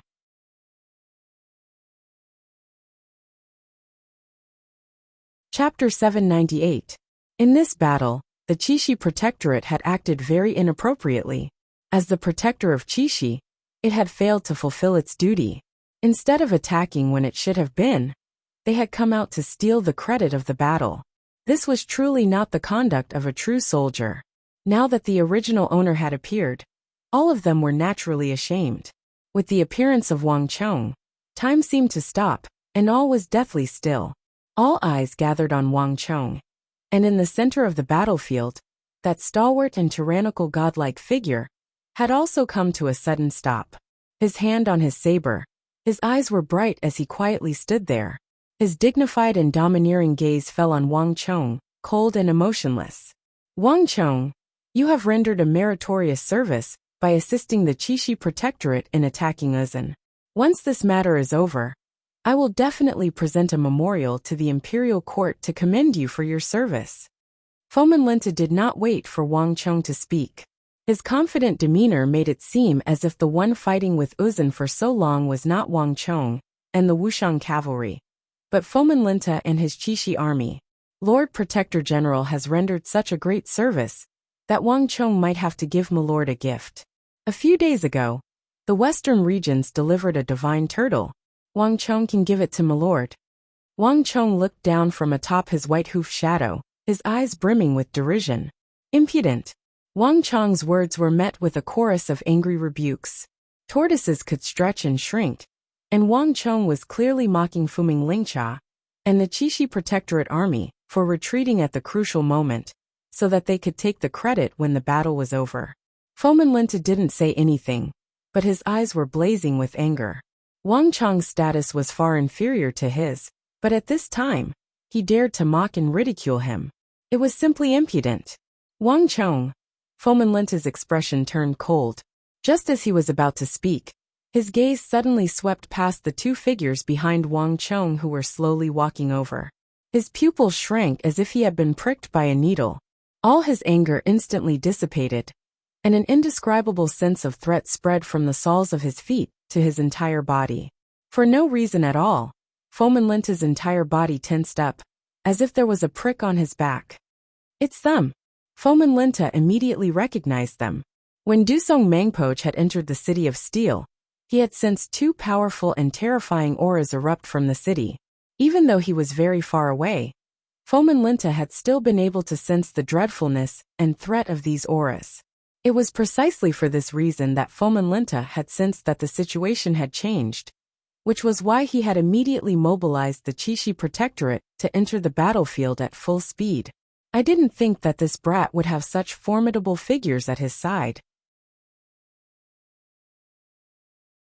Just how many more secrets does he have?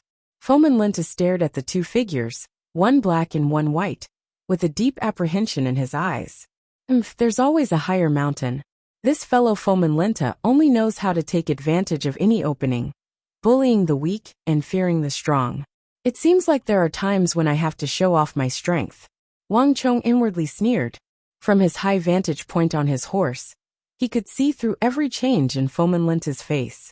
Inviting his master and the chief of Wuxiang had truly been a wise decision. Fomin Linta was clearly wary of him.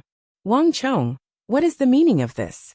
Do you really think that by bringing a few formidable people, you can act so impudently in front of me?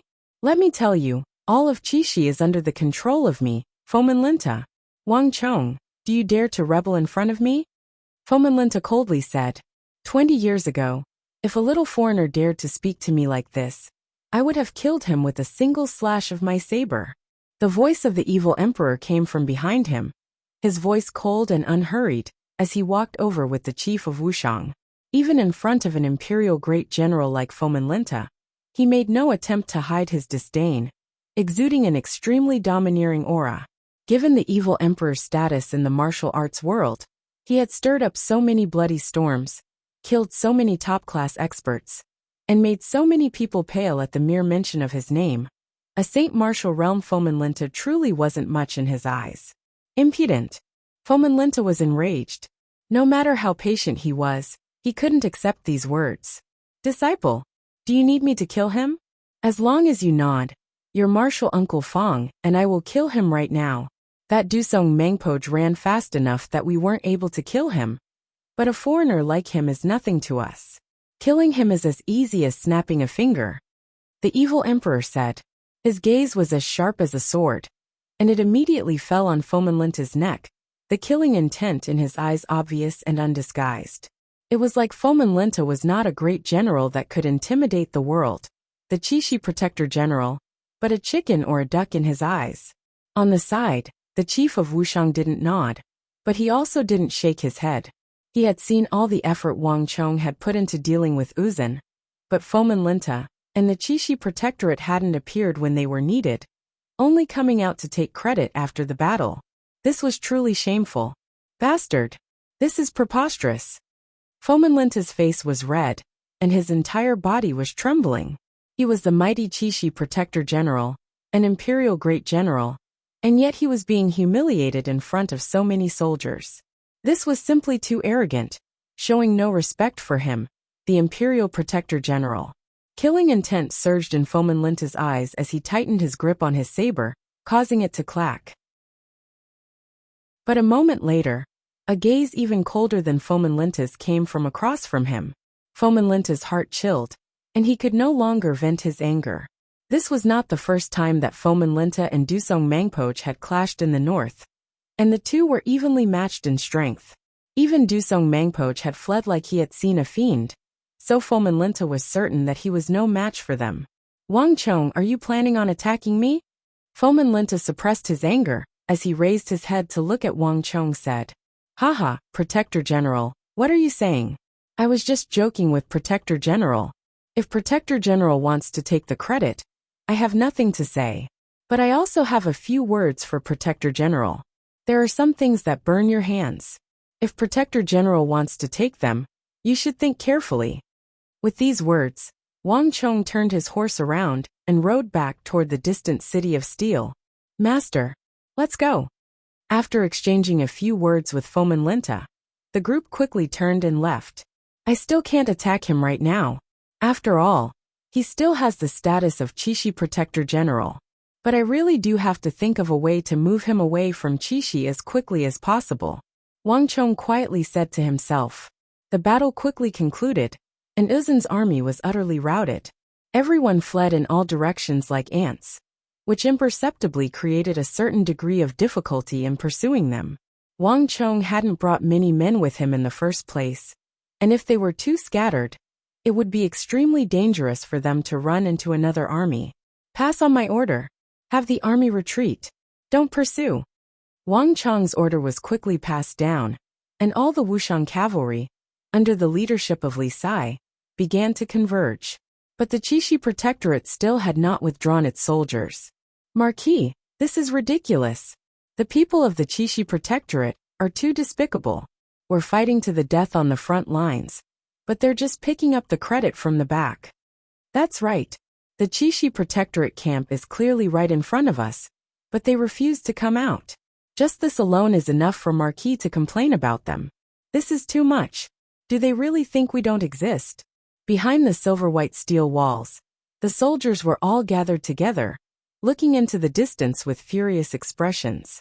Up to this point in the battle, the Chishi Protectorate soldiers had treated them as if they didn't exist, brazenly and confidently trying to seize the credit. Some of the Chishi Protectorate soldiers had even intentionally blocked their path, intentionally ramming their horses into them. Their methods were truly despicable to the extreme. A dog could bite a man, but a man could not bite a dog. The several thousand Wuxian cavalry could deal with the Uzin without batting an eye, but they could not do the same to the Tang Dynasty soldiers. "Haha, it's just an itch. There's no need to worry about it. Let them fight for it." Fomin Linta might think of this as a massive contribution, but to us, this is just a small contribution at the beginning. Compared to the contributions we'll make in the future, this battle is insignificant. Wang Chong waved his hand and indifferently said, his expression unconcerned. In addition, it won't be so easy for Fomin Linta to steal the credit. Reporting, "Marquis, the people of the Chishi Protectorate have forced their way into our fortress." Just as they were speaking, a scout riding on a warhorse suddenly kicked up a cloud of dust as he hurriedly galloped in the direction of the group. "Buzz!" His words immediately attracted everyone's attention. "Marquis, the fortress is full of craftsmen, and there are no Uzin soldiers. What are they doing? These bastards, are they coveting the steel fortress we're building? We're building it, but they're coming to steal it. How shameless. They dare."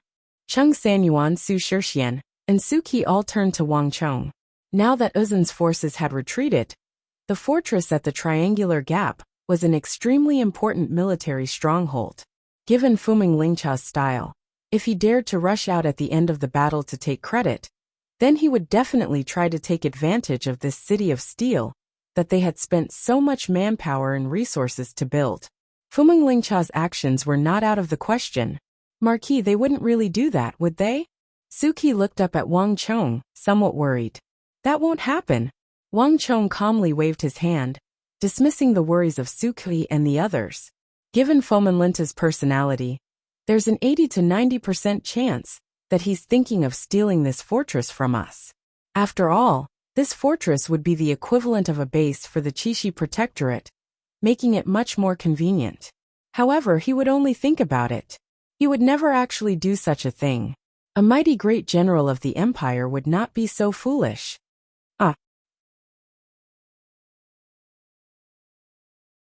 Chapter 799. Haha, up until now, only we have been able to build it. Wuxiang City is the best proof. This modular city has a deep imprint on it. Fomenlinta wouldn't be so stupid as to tamper with it, even if he did think so. No one in the court would believe that this city was built by Fomenlinta and his Chishi protectorate. Seeing the puzzled expressions on everyone's faces, Wang Chong smiled. And after the battle, the city was damaged. Without our help, Fomenlinta wouldn't be able to repair it. Only we can control the subsequent maintenance and the many mechanisms of the city. Fomenlinta is a smart man. Even if he wants to snatch it, he won't do it now. Fomenlinta must have other plans for sending people into the city at this time. Speak, what's going on? With these last words, Wang Chong turned his head to look at the scout who had reported the news. The scout did not dare to be negligent and hurriedly reported what had happened in the city. As it turned out, while Wang Chong was gathering his troops, at least 20 people from the Chishi protectorate had sneaked into the city in the rear when no one was paying attention. The movements of these people were very strange. They did nothing but look around as if they were looking for something. And the strangest thing was that these people were not ordinary scouts. Although some of them had taken off their symbolic armor, the experienced scouts were still able to tell at a glance that they were high-ranking officers. Okay, you can leave. As for the high-ranking officers of the Chishi protectorate in the city, Chung Sanyuan, take a group of people and drive them out. Although they aren't the type to haggle over minor matters, we can't let the Chishi protectorate act too impudently here. Wang Chong said. Yes, Marquis. Chung Sanyuan received the order and summoned over 40 Wuxiang cavalrymen to carry out the order. The cooperation between Wuxiang's men was unparalleled in the world. Coupled with the effect of the formation, if the people from the Chishi protectorate did not leave, they would only be asking for trouble. Marquis, don't tell me that Fomenlinta sent those people for Dian Mangpo's corpse. At this moment, a deliberately suppressed voice whispered in Wang Chong's ear. Wang Chong, you're not going anywhere. Li Sai rode his Fergana horse, standing guard at Wang Chong's side like a god. As he watched Chung Sanyuan's group leave, a hint of confusion flashed through his eyes. Wang Chong did not look back. He looked straight ahead and nodded slightly. His expression became more serious. Fomenlinta probably didn't know at first. But now, he must have captured some of the Uzin's men and found out about Dian Mangpo. There are many people on the battlefield. When I was dealing with Dian Mangpo, many of the Uzin's men rushed in and witnessed the scene of Dian Mangpo being trapped by Elder Fong and Elder Du. It can't be helped. But as long as Fomenlinta can't find Dian Mangpo's corpse, he won't be able to snatch the credit from Marquis. Li Sai urged his horse forward and said in a low voice, Hee, this is why I'm not afraid of Fomenlinta taking the credit. Some credit can't be snatched just because you want it. Dian Mangpo came from the Great Snow Mountain Temple and is a brigadier general of the Uzin. He is known as the Azura god of war of the Uzin and has a lot of achievements in the western regions. As long as Dian Mangpo's corpse is in our hands, it will be difficult for Fomenlinta to claim the credit. Wang Chong smiled. It was not that he was magnanimous and could give Fomenlinta all the credit. It was just that Fomenlinta could not take away his credit from the beginning. Dian Mangpo, as one of the commanders of the Uzin side in this war, played a decisive role. When Fomenlinta saw him come out empty-handed, he probably thought that Dian Mangpo had escaped. After all, a brigadier general of that level should have a high chance of escaping if he wanted to. But he had already planned for Dian Mangban from the moment he had set foot on the plateau. So how could he allow him to smoothly escape? Let's go. If everything goes according to plan, Fomenlinta will be here soon. After Wang Chong gave the order, all the Wuxiang cavalry entered the city. Not long after Wang Chong entered the city, more than 10 people from the Chishi protectorate were chased out. What are you doing? We are from the Chishi protectorate. Do you really think this is your territory? How dare you attack us? You are rebelling. How dare you? Let go of me. All the soldiers of the Chishi protectorate army had been tied up and thrown out of the city. They were pushed and shoved, and though they were still moving forward, their necks were stiff, and they were cursing as they walked. And the curses were getting nastier and nastier. We are still at war with the Uzin. Tell them that if they don't shut up, they will be treated as deserters. As a Marquis of the Imperial Court, I should have no problem helping Protector General Fomenlinta deal with a few deserters. Wang Chong stood on the city wall and looked down at the people from the Qixi Protectorate who were thrown out. His words were quickly conveyed. As expected, the people from the Qixi Protectorate immediately quietened down. They trembled and closed their mouths, not daring to say anything else. Marquis, Fomenlinta is coming our way. Cheng Sanyuan looked into the distance and warned. Wang Chong turned his head and saw a tall figure, wielding a massive saber more than 7 feet long. He was like a god that had descended to the mortal world, riding a large and muscular horse toward the city of steel. Translated by Hypersheep 325. Pass on my order. Close the gates. Wang Chong waved his right hand and sneered. Yes, Marquis. A messenger flew off, and with a clattering of metal, the 2 massive gates of the city of steel, each weighing tens of thousands of jin, slowly began to close at the triangular gap.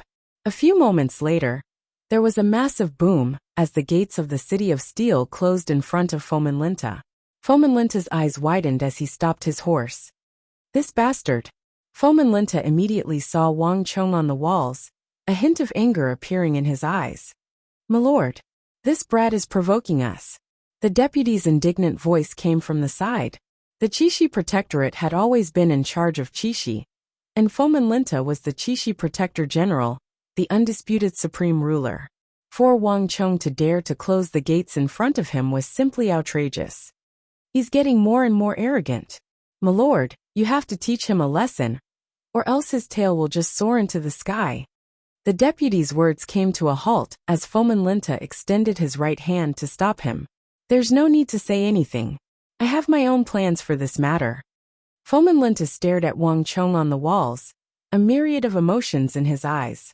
On the walls, Wang Chong was unyielding, showing no signs of backing down. I'll let you be smug for a while, but there will come a time when you fall into my hands. Fomenlinta gave Wang Chong a profound glance, but when he thought of the 2 supreme experts behind Wang Chong, he still felt a little apprehensive. Let's go. As this thought flitted through Fomenlinta's mind, he quickly turned his horse around and left. And with Fomenlinta's departure, all the Qixi Protectorate soldiers followed suit. As night fell, the 3 sides retreated, bringing the battle on the steppe to an end. But even though the battle was over, its effects had only just begun. Dian Mangpoj and Dusong Mangpoj were no ordinary experts. In the western regions, these people wielded immense influence, each of them extremely prestigious. The tens of thousands of Uzun cavalry led by Dusong Mangpoj and Dian Mangpoj had been utterly defeated at the triangular gap on the edge of the plateau, almost completely wiped out. Such a matter was enough to cause an earthquake in the western regions. And the death of the 5,000 White Braves had the greatest impact on this matter. In the past, the White Braves had destroyed no small number of cities and small kingdoms. In the hearts of many small kingdoms, the mere mention of them was like an evil spirit from the underworld. But these powerful White Braves had been killed along with the ordinary Uzun cavalry at the triangular gap. To these small kingdoms, there was nothing more shocking than the sound of nature. How could this be? All of us have seen the power of the White Braves. How could they have been completely wiped out?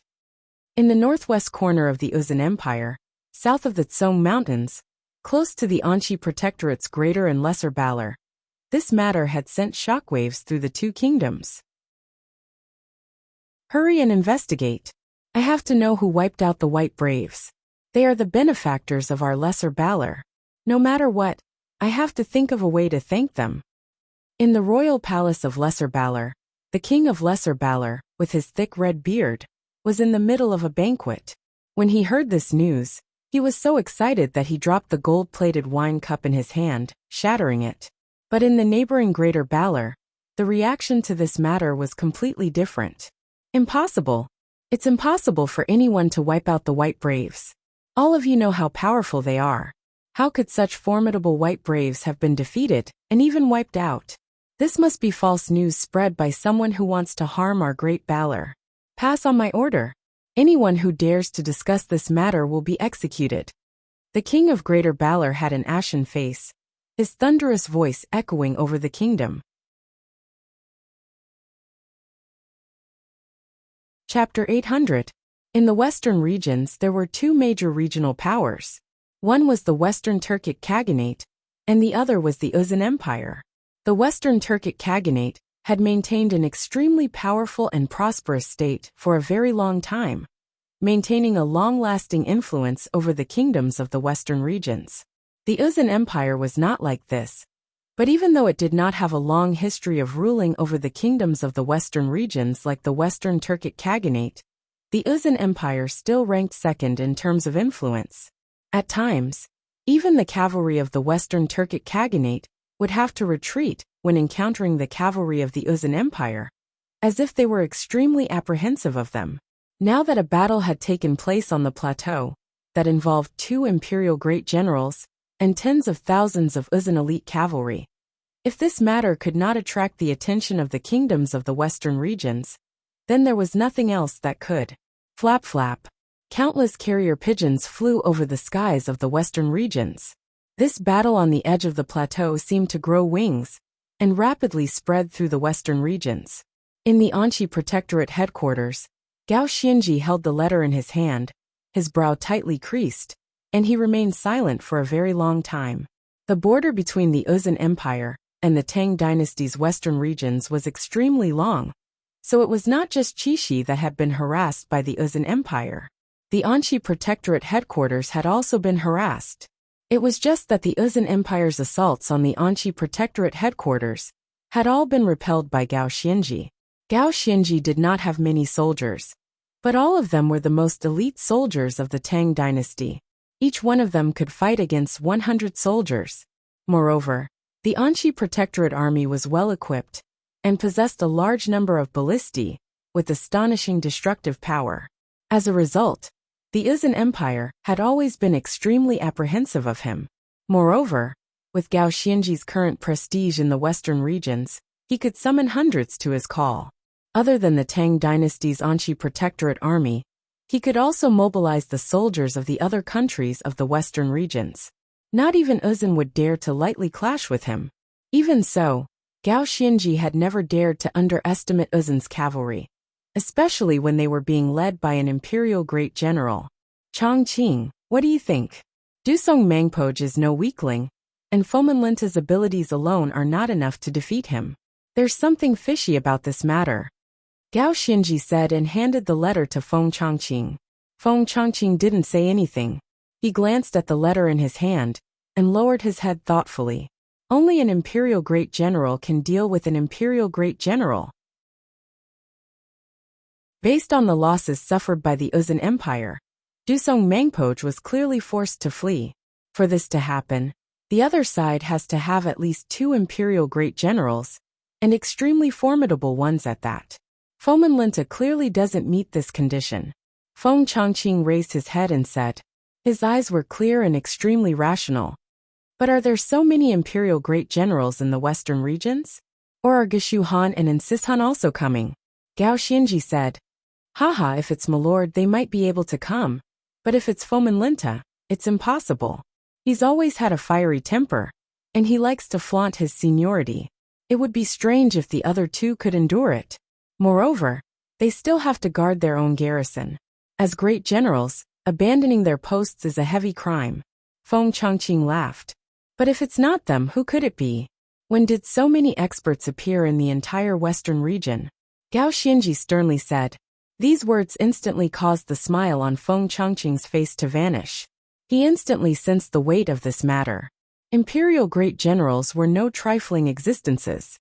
They represented the highest fighting force in the world, and very few people could reach this level. Moreover, if it wasn't Geshu Han and Insis Han, it meant that there were two other imperial great generals in the western regions that they didn't know about. No, they were even stronger than imperial great generals. Milord, Dusong Mangpoj was defeated at the triangular gap in Uzun's northern border. And if I remember correctly, that place leads to the city of Steel that the youngest son of the Wang clan established in Wuxiang. In addition, our scouts have reported that a small city of steel has appeared at the triangular gap, and that youngest son of the Wang clan is there. I feel like this matter has something to do with him, Feng Chongqing thoughtfully said. The entire western regions was currently talking about Fomenlinta's defeat of Dusong Mangpoch, but Feng Chongqing still felt that there was something wrong with this matter, that it was not as simple as the rumors made it out to be. You mean that those two hidden imperial great generals were invited by that brat?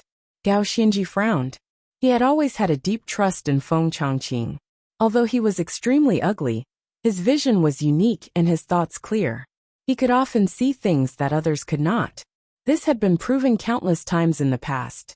However, Gao Xinji found it rather hard to believe that Feng Chongqing was linking this matter to the youngest son of the Wang clan. It wasn't that he didn't believe in Feng Chongqing, but that this matter was far too shocking.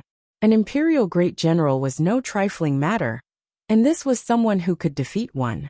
In the entire Wang clan, there probably wasn't a single person like that, let alone two of them at once. Haha, my lord, there's no need to be in such a rush. Fomenlinta definitely doesn't have the strength to defeat Dusong Mangpoch to such an extent. Anyone with a discerning eye can tell that there's something fishy going on. If Fomenlinta isn't hiding something, then it has to do with that Wang Chong. Regardless of which it is, I feel that this matter is far from over. At the latest, half a month, at the fastest in a few days. This matter will definitely stir up more waves. Feng Chongqing paused for a moment, and then he smiled. If Fomenlinta is hiding something, that's fine. We'll dig it out sooner or later. But if it's that Wang Chong, if I remember correctly, he sent Milord a letter not too long ago. Milord will have more and more interactions with him in the future. After all, his fief is in the western regions. Milord, have you thought about how to get along with him in the future? In addition, if this Wang Chong is so capable that he could even defeat Dusong Mangpoch, then why is he so capable? I feel that we need to reconsider the warning and suggestion he gave to you in his letter not long ago. After saying that, Feng Chongqing turned his head and looked at his commander. Around half a month ago, Wang Chong had sent a letter regarding the Shi Kingdom. At the time, Gao Xinji and Feng Chongqing had snorted disdainfully and laughed. After all, for a teenager to give pointers to an experienced imperial great general, an Anshi protector general, who had spent half his life on the battlefield, was simply the greatest joke in the world. But if Wang Chong was so capable as to reverse the tide in the southwest, defeating Huashu Wuzong, Daluan Ruozhen, and Duan Geqiuan, and then single-handedly defeating Dusong Mangpoch's tens of thousands of soldiers in Qixi, and even having connections that allowed him to invite two great general-level experts, then his weight was completely different. His age was no longer important here. At the very least, every word of a person with this sort of power was worthy of being taken seriously. I still need to carefully consider this matter, Gao Xinji said with a frown. Haha, Milord does not want to directly meet with him? Feng Chongqing faintly smiled. Wouldn't everything be clear this way? Governors and protector generals of the empire were not allowed to leave their garrisons so easily. Moreover, Gao Xinji's relationship with Feng Chongqing had been somewhat unpleasant due to the regional commander's incident. Given Gao Xinji's usual style, he would have rejected Feng Chongqing's proposal without any hesitation, perhaps even ridiculing Feng Chongqing for a while. But this time, Gao Xinji didn't shake his head. Milord, when Feng Chongqing saw this, he couldn't help but reveal a look of surprise in his eyes. He was only joking, but from the expression on Gao Xinji's face, it was clear that he was seriously considering this matter. The hall was quiet for a moment, neither of them saying anything. Putting aside the kingdoms of the western regions, at this moment, the hall of the Qixi Protectorate was brightly lit. Have you found out everything? A thunderous voice resounded in the hall, and there was a hint of seriousness in the voice. Fomenlinta was as muscular as a lion, his hands held behind his back as he paced back and forth in the hall. The torches on the wall cast his shadow on the ground, stretching it to the length of the elder. This black shadow swayed on the ground, reflecting Fomenlinta's current mood. The battle at the triangular gap on the northern border of the plateau had come to an end, and the matters of the day had come to an end. But at this moment, Fomenlinta was faced with an even more important decision. Milord, we've already searched the entire plateau, but have not found Dian Mangpo's corpse. In addition, we've also interrogated the captured Uzun soldiers and found people proficient in Uzun language to interrogate them. They all say that they saw Dian Mangpo charge into the city, but the army was routed, so they aren't very clear. In addition, we've also sent people to the plateau to gather information, but the plateau is vast, and the people of Uzun do not like interacting with other people. It will take a long time to gather any concrete information. In addition, the northern border of Uzun is in chaos. All the shepherds have retreated several hundred li out of fear, some of them even retreating to the royal capital. This has made it much more difficult for us to gather information. A fully armored Qixi Protectorate general, with a long and narrow sword at his waist, respectfully kneeled on the ground. How could this be? Fomin Linta paced back and forth in the hall, his brow deeply furrowed. Dian Mangpo was the Azura war god of Uzun, a brigadier general of the empire, and one of the commanders in charge of this operation, and yet his fate was unknown. Strangest of all was that even though Fomin Linta had sent people into the city of steel, they had not been able to find his corpse. Fomin Linta had no way of determining whether he was dead or alive. I was too careless. If I had known this, I wouldn't have been so far away.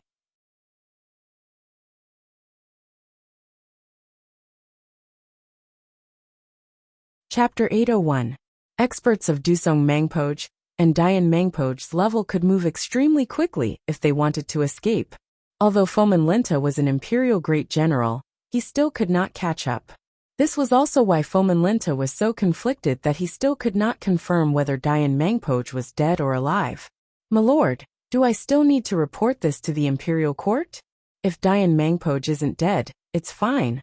But if Dian Mangpo dies in battle, and we can't find his corpse, it might cause a great deal of trouble in the future. But if we don't report it now, in a few more days, this sort of abnormality on the border will definitely attract the attention of the imperial court. When the time comes, the Marquis will send an army supervisor to Qixi to investigate this battle, making it even more troublesome. After all, the rules of the army have always been that once a battle is over, the contributions of a soldier must be recorded on the same day. At the same time, if there is any major contribution, it must be immediately reported to the imperial court, or else it will be a violation of the rules of the army and arouse suspicion. A Hu deputy with hawk-like eyes and a deep nose said, ever since the battle on the plateau had concluded, the Protector General had been investigating Fomin Linta's matter. But even now, night had fallen, and he still had not reported this contribution to the imperial court. This was very dangerous. Report! Fomin Linta clenched his fists, his eyes flashing with an intimidating light as he finally made his decision. I want you to draft a memorial to the imperial court right now. Report the battle at the triangular gap to them. There's no need to investigate Dian Mangpo. If something really does happen in the future, and the imperial court investigates, then our Qixi Protectorate's large-scale operation to defeat Dusong Mangpo and kill tens of thousands of Uzun soldiers will be an unshakable fact. Not even the imperial court will be able to find any fault with it. I'd like to see what would happen if something like this really happened, and who would dare to oppose us. Fomin Linta had spent many years presiding over Qixi, running from east to west, and under the pincer attacks of the Uzun Empire and the Western Turkic Khaganate, Fomin Linta had been constantly harassed and had not had any achievements to show for a very long time. In particular, the matter of Pulan's beheading had caused him to be questioned by the imperial court's censors. The major battle at the Triangular Gap and Dusong Mangpo's defeat were far too important to Fomin Linta. The death of the 5,000 white braves was a decisive factor. Fomin Linta had been in the barren land of Qixi for far too many years, so long that he had forgotten that he had started out as the Anxi Protector General, not a transport captain in charge of supplies and soldiers. But what truly startled Fomin Linta was that, after sitting in the southwest for 10-some years, Zhangqiu Jinxiong had succeeded in moving to the capital and becoming Minister of War. When this news came out, Fomin Linta felt like he had been slapped in the head, jolting him from his stupor. Zhangqiu Jinxiong's experiences were very similar to his. Both of them had sat on the border for a very long time without any achievements. But Zhangqiu Jinxiong had succeeded in entering the Bureau of War and becoming Minister of War. If Zhangqiu Jinxiong could do it, why couldn't he? On that day, Fomin Linta finally rekindled his long-lost ambition. The battle at the Triangular Gap had been a rare opportunity. No matter what, he couldn't let it go. The messenger quickly left the hall, while the clerk drafted a memorial. Flap flap. A few moments later, a messenger bird soared into the sky, flying toward the capital. Marquis has divine foresight. The Qixi Protectorate headquarters was brightly lit until 3/4 to the Z period. And then a messenger bird took off in the direction of the imperial court. Not long after Fomin Linta made his decision, a scout rushed into the Qixi Protectorate headquarters and into Wang Chong's residence. With the Battle of the Triangular Gap concluded, Wang Chong had dispatched soldiers to the Qixi Protectorate headquarters to gather information. Just like Fomin Linta had sent people to keep a close eye on Wang Chong had also been keeping a close eye on Fomin Linta's movements. Marquis, Fomin Linta really couldn't restrain himself and moved out. A light chuckle could be heard from the room. Suki turned his head to look at Wang Chong, his expression one of surprise. Just as Fomin Linta's hall was brightly lit, the city of Steel was also brightly lit.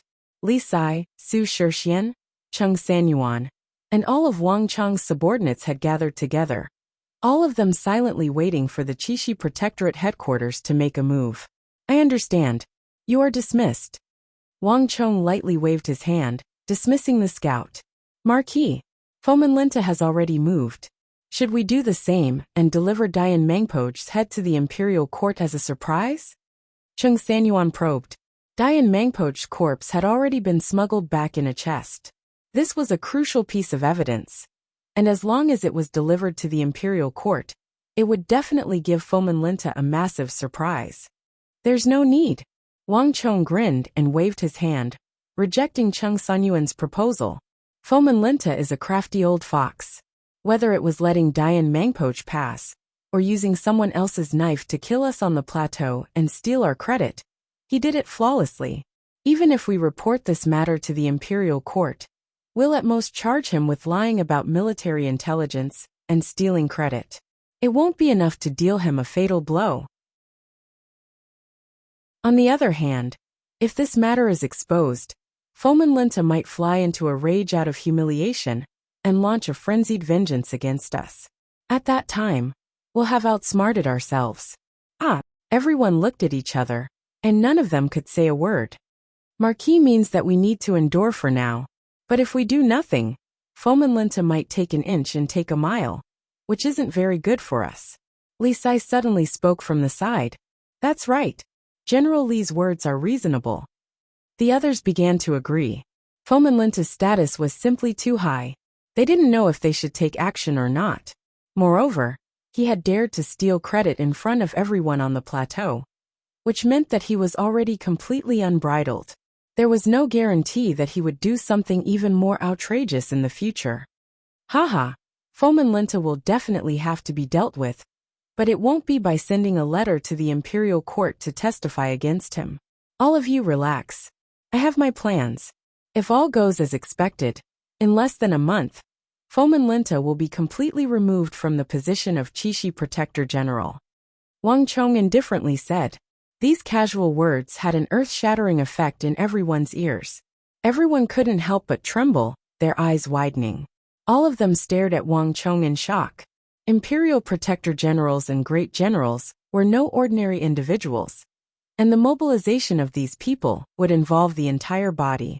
For Wang Chong to be able to decide the fate of an Imperial Great General, with a few casual words, was a massive blow to all of them. Anyone who heard Wang Chong's words would find it hard to believe, but deep in their hearts, they all believed that Wang Chong really could do it. On this journey, Wang Chong had already performed far too many miraculous feats. While everyone else was saying no, Wang Chong alone had turned these feats into reality. Wang Chong took in the reactions of the crowd and grinned, not bothering to explain any further. Fomin Linta had already become an existence of little value in Qixi. His lack of progress was only hindering Wang Chong in various aspects. His utilitarian nature made it impossible for him to place the interests of the Tang dynasty as his top priority. In the future Battle of Talas, he would become a massive obstacle.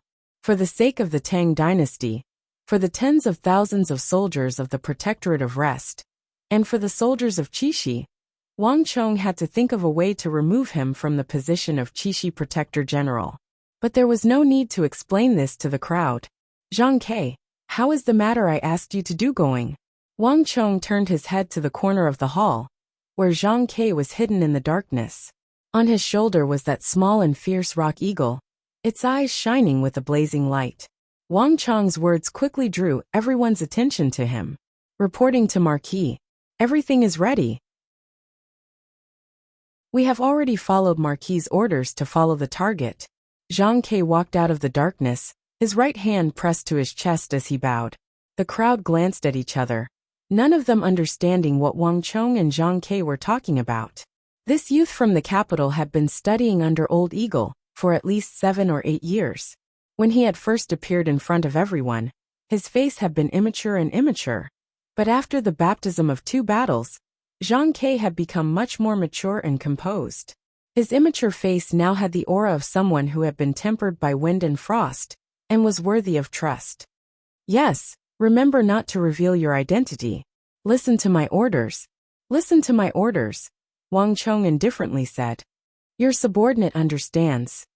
Zhang Ke bowed and quickly turned to leave. He disappeared into the darkness outside the door. Uzun's men will find it very difficult to threaten Qixi in the short term. It's about time to move on to the other matter. As Wang Chong looked ahead, countless thoughts were running through his mind. Once that incident and the triangular gap were taken care of, he should be able to topple Fomenlinta's fate. He just needed to wait for a little while longer. In contrast, there was another matter that was pressing and needed to be carried out as quickly as possible. Suki, here is a silk bag. I've already arranged everything. Follow the instructions on the bag and finish this task as quickly as possible, Wang Chong suddenly said. At the same time, he extended his right hand into his sleeve and handed over a blue silk bag. Yes, Marquis. Without another word, Suki took the silk bag from Wang Chong, not even glancing at it before leaving. After the southwest, Zhangsheng, and the triangular gap, Wang Chong's invincibility and strategic planning had been deeply imprinted into everyone's mind. No matter what Wang Chong said or what order he gave, everyone would unhesitatingly obey and carry out his orders.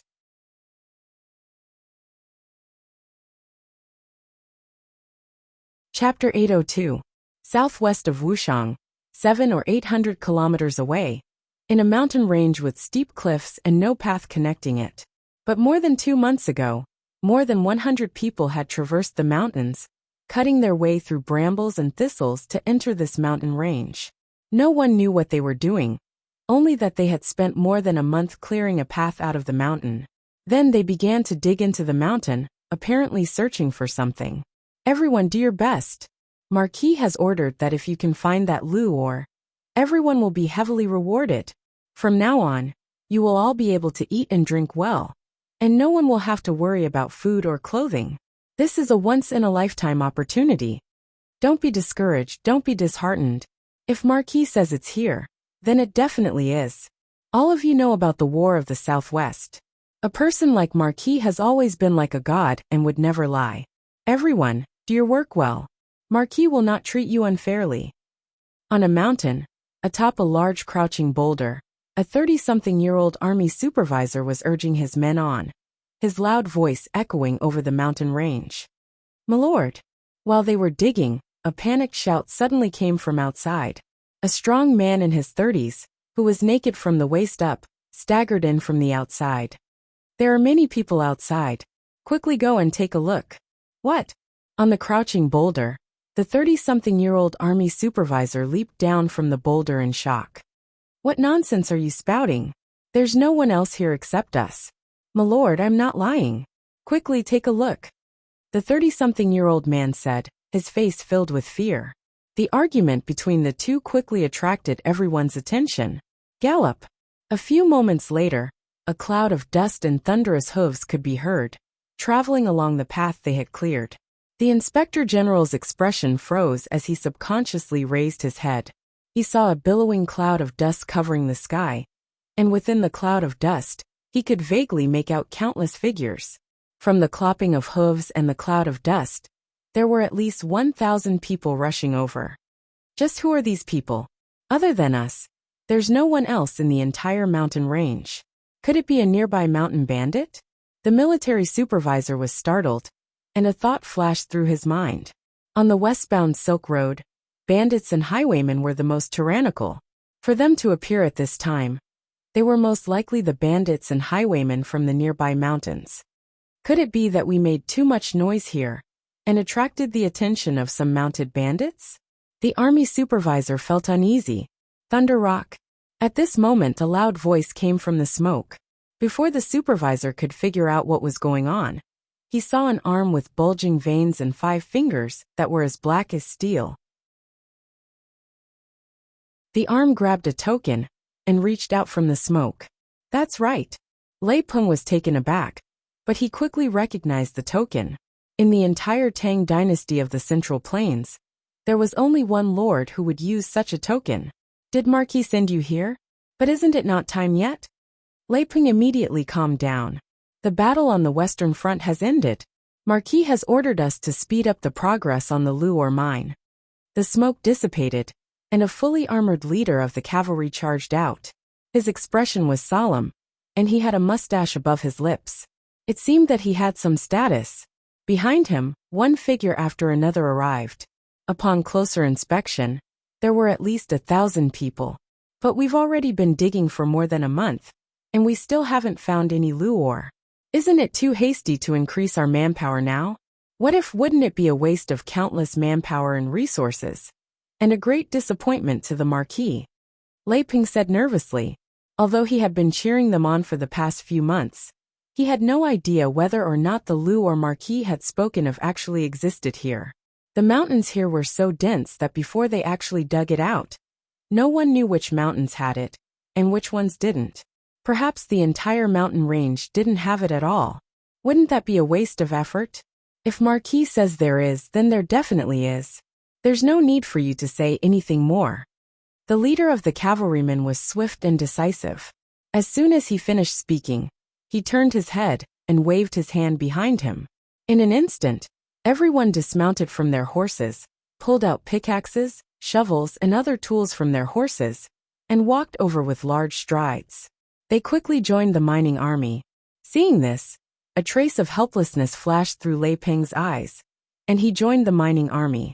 1 day, 2 days, 3 days. Just when Lei Peng was about to give up hope, on the 4th day, there was a rumble as the mountain suddenly collapsed. A shout of joy came from within. We found it! We found it! We really did find the Luor Marquis spoke of. Ha ha ha. An old miner clasped a large piece of grayish-white ore in his hands and suddenly cried out in excitement. Aluminum ore might have been mistakenly called Luor in this era, but Wang Chong had still relied on his memories to successfully find these treasures buried deep in the mountains. If one looked down from a high vantage point, one would realize that there were far more mining teams like this one. In the southeast, southwest, and other places along the Silk Road, Wang Chong had dispatched men to all of them. Moreover, after the battle at the Triangular Gap, he had increased the size of his forces by more than 10 times. This rapidly increased the efficiency of mining, and as more and more aluminum ore was discovered, the great clans of the Tang dynasty that had allied with Wang Chong quickly began to deploy their forces.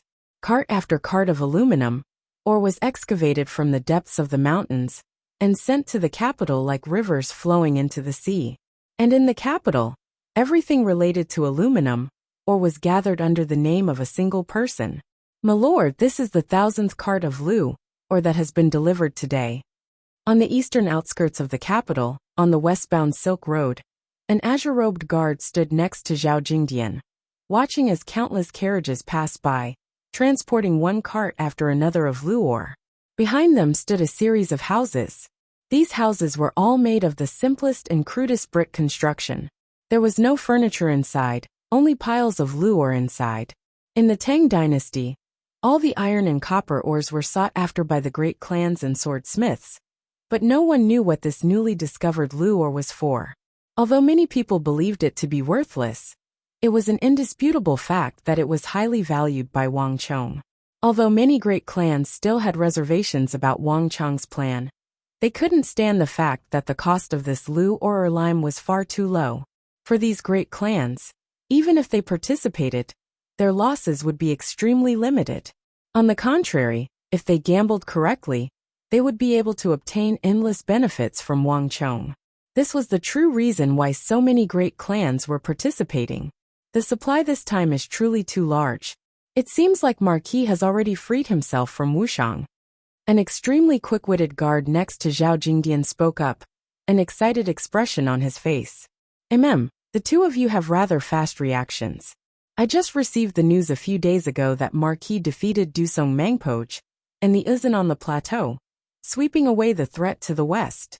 For the time being, there shouldn't be any threats to Qixi. Marquis means that we should speed things up on our side.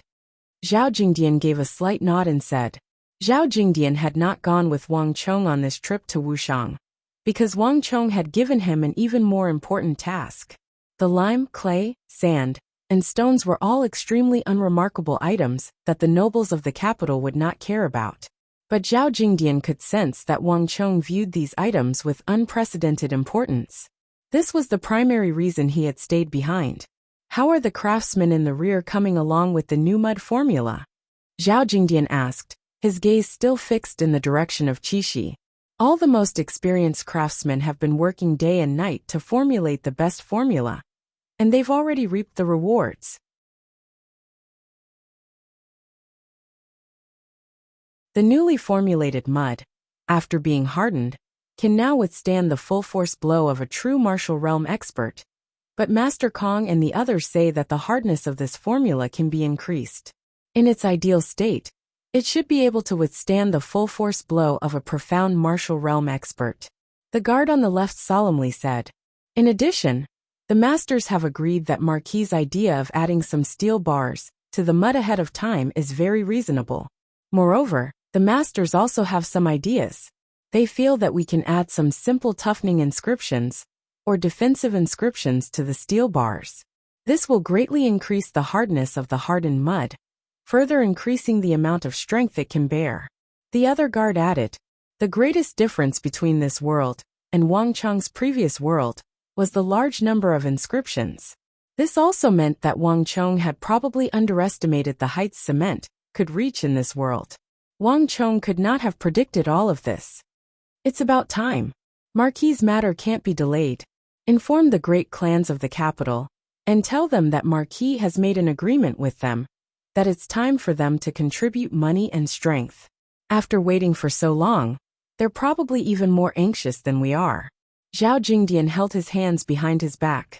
In the days since Wang Chong had left the capital for Wuxiang, many of the great clans of the capital had come to investigate under the guise of using all sorts of tricks. As a grand clan of ministers and generals, and with the king of Song backing them, no one believed that Wang Chong would deceive them. But none of the great clans knew anything about this matter, and Wang Chong was unwilling to tell them. All the great clans were itching to know, and they could only send people to investigate. Bang! Zhao Jingdian's voice was like a thunderclap crashing over the capital, sending massive waves through the capital. The great clans and nobles were like sharks that had smelled blood, swiftly moving into action.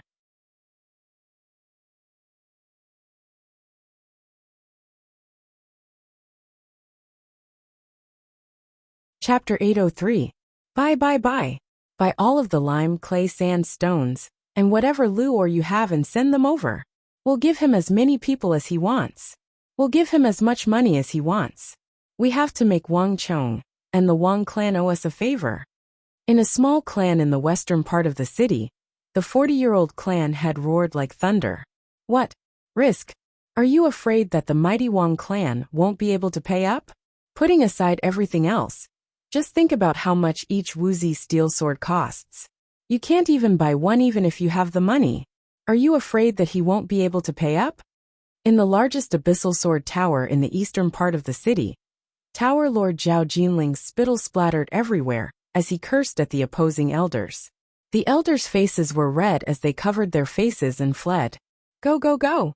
Go, go, go! Gather all the people in our family that can be mobilized.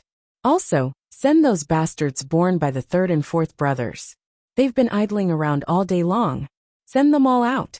Don't you know that the Zhou clan in the western part of the city has already sent 9 out of 10 elders for fear of falling behind? If they can even send their elders, what are we waiting for? The first to move eats the meat, and the last to move eats the meat. Shit.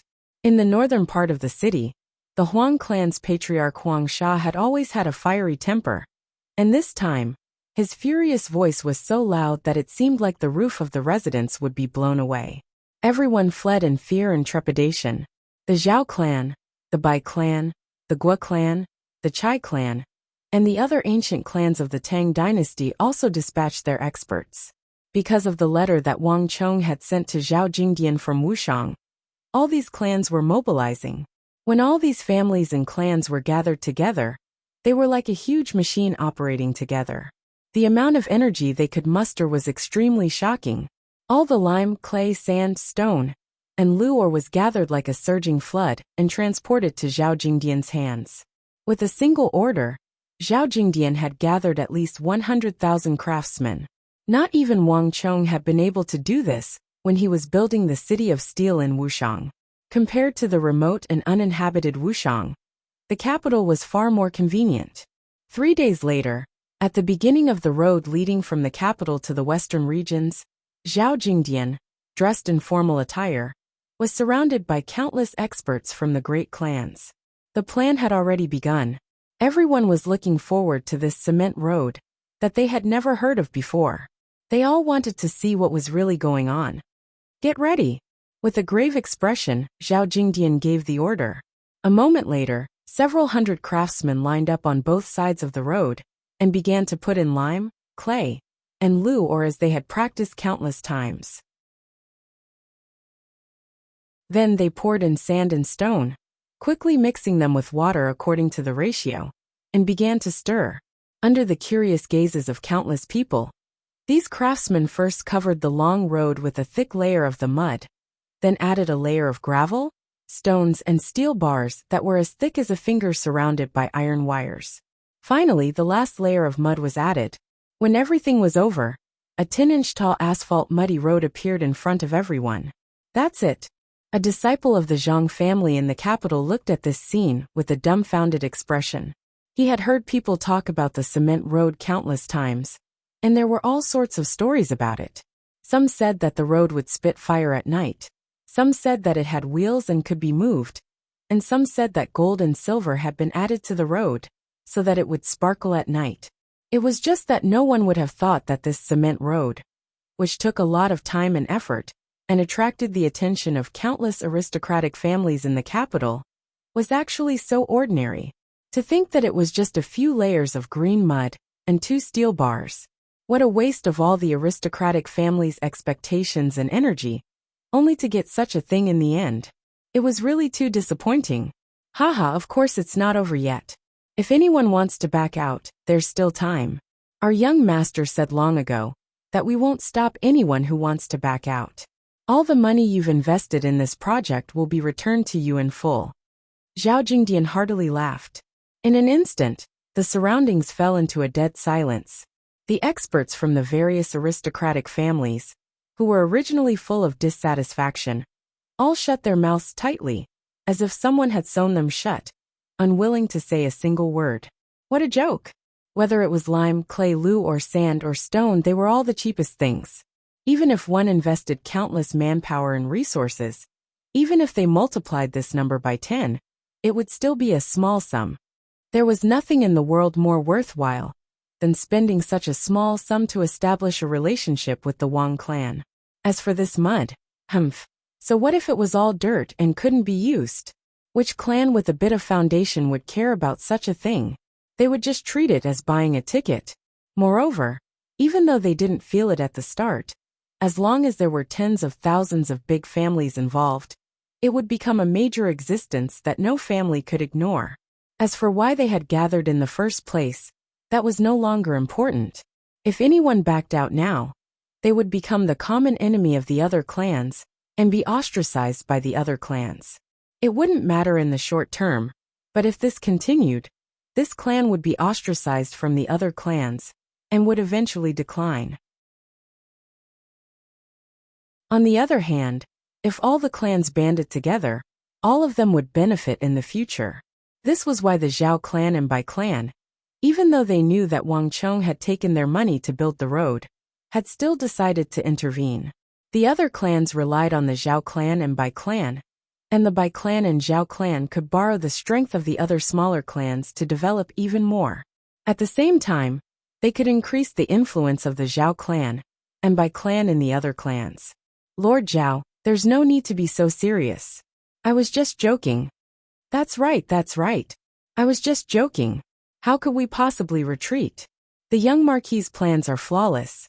He must have his reasons for his decisions. How could we possibly suspect Marquis? Lord Zhao, calm your anger. I misspoke just now. I apologize. We'll double the amount of gold and silver for our cement road. The group of people looked embarrassed and hurriedly apologized. A few of the sharp-tongued ones wanted to slap their own mouths. They had only sought a moment of pleasure and ended up angering Lord Zhao. Since it was a slip of the tongue, I'll pretend I never heard it. Zhao Jingdian faintly smiled, not bothering to argue with him. Wang Chong had long ago said that too many clans had been gathered for this operation, and the more people there were, the more mouths there would be, the more difficult it would be to manage. Given his honest personality, he might not be able to control them, so he had hoped that he would be a little more forceful. So far, the results had been pretty good. Elder Chen, let's begin. Zhao Jingdian quickly turned his head and gestured to an extremely experienced 50-year-old foreman, his face covered in wrinkles. In the next moment, layers of lime were sprinkled on the newly built muddy road, rapidly absorbing the moisture in the muddy road. This was a method that these craftsmen had developed. Under normal circumstances, the mud road would take several hours to harden. Sprinkling lime powder over the road could absorb the water and speed up the hardening process. After all, so many clans couldn't just wait here for so long and do nothing. That's enough. Seeing the lime powder rapidly moisten the road, Zhao Jingdian waved his hand and stopped the crowd. Afterward, Zhao Jingdian stood at the very front of the crowd with his hands held behind his back, his eyes fixed on the asphalt road. His expression was calm, as if nothing had happened. Since Zhao Jingdian said nothing, the others also remained silent, not daring to say anything. With the previous example, everyone knew that this young-looking Lord Zhao wasn't as easy to deal with as he appeared to be. Time slowly passed, and even though the lime powder had been sprinkled to speed up the absorption of water, the mud road was not very easy to dry. Around an hour later, the asphalt road finally turned white and began to harden. It's done. Zhao Jingdian looked at the hardened mud road, a hint of a smile appearing in his eyes. Everyone, after expending countless resources, manpower and resources, we have gathered a vast amount of lime, clay, blue ore, sand and stone. This is the cement road that Marquis spoke of. Zhao Jingdian felt a strong sense of accomplishment as he stared at the green and white road before him. After all this time, the first cement road that Marquis had spoken of had finally appeared. Buzz. On the other side, Zhao Jingdian had barely finished speaking when the crowd immediately buzzed with chatter. Contrary to Zhao Jingdian's expectations, though no one said anything, they all stared at the green and white path with suspicion in their eyes. Lord Zhao, forgive me for speaking too much. This mud road, no. This old man has traveled the world and seen many things, but I truly do not understand. Just what is so good about this cement road, Lord? A white-bearded elder of an aristocratic family who was in his 50s or 60s walked out of the crowd hesitantly. In addition, if it's just to repair the road, you can just find some villagers and use some pebbles and gravel for the same effect. Moreover, wouldn't that be even more economical? Zhao Jingdian glanced back and immediately recognized that this was Elder Xie Gufeng of the Xie clan. He had some influence in the great clans. As expected, Xie Gufeng's words caused a chain reaction in the crowd, and the crowd began to whisper to each other. although they did not dare to go too far. Zhao Jingdian could see that many people were secretly nodding their heads, clearly believing that Xie Gufeng's words were reasonable. Ha! Elder Xie asks a good question. Someone bring it up. Zhao Jingdian faintly smiled as if he had already expected this, and he waved his hand. Soon, the wheels began to rumble, and two majestic horses pulled a huge, peculiar carriage from outside. It was strange because unlike ordinary carriages, this carriage had no roof. Instead, it was squarish with the opening facing the sky. Moreover, this carriage was several times larger than ordinary carriages.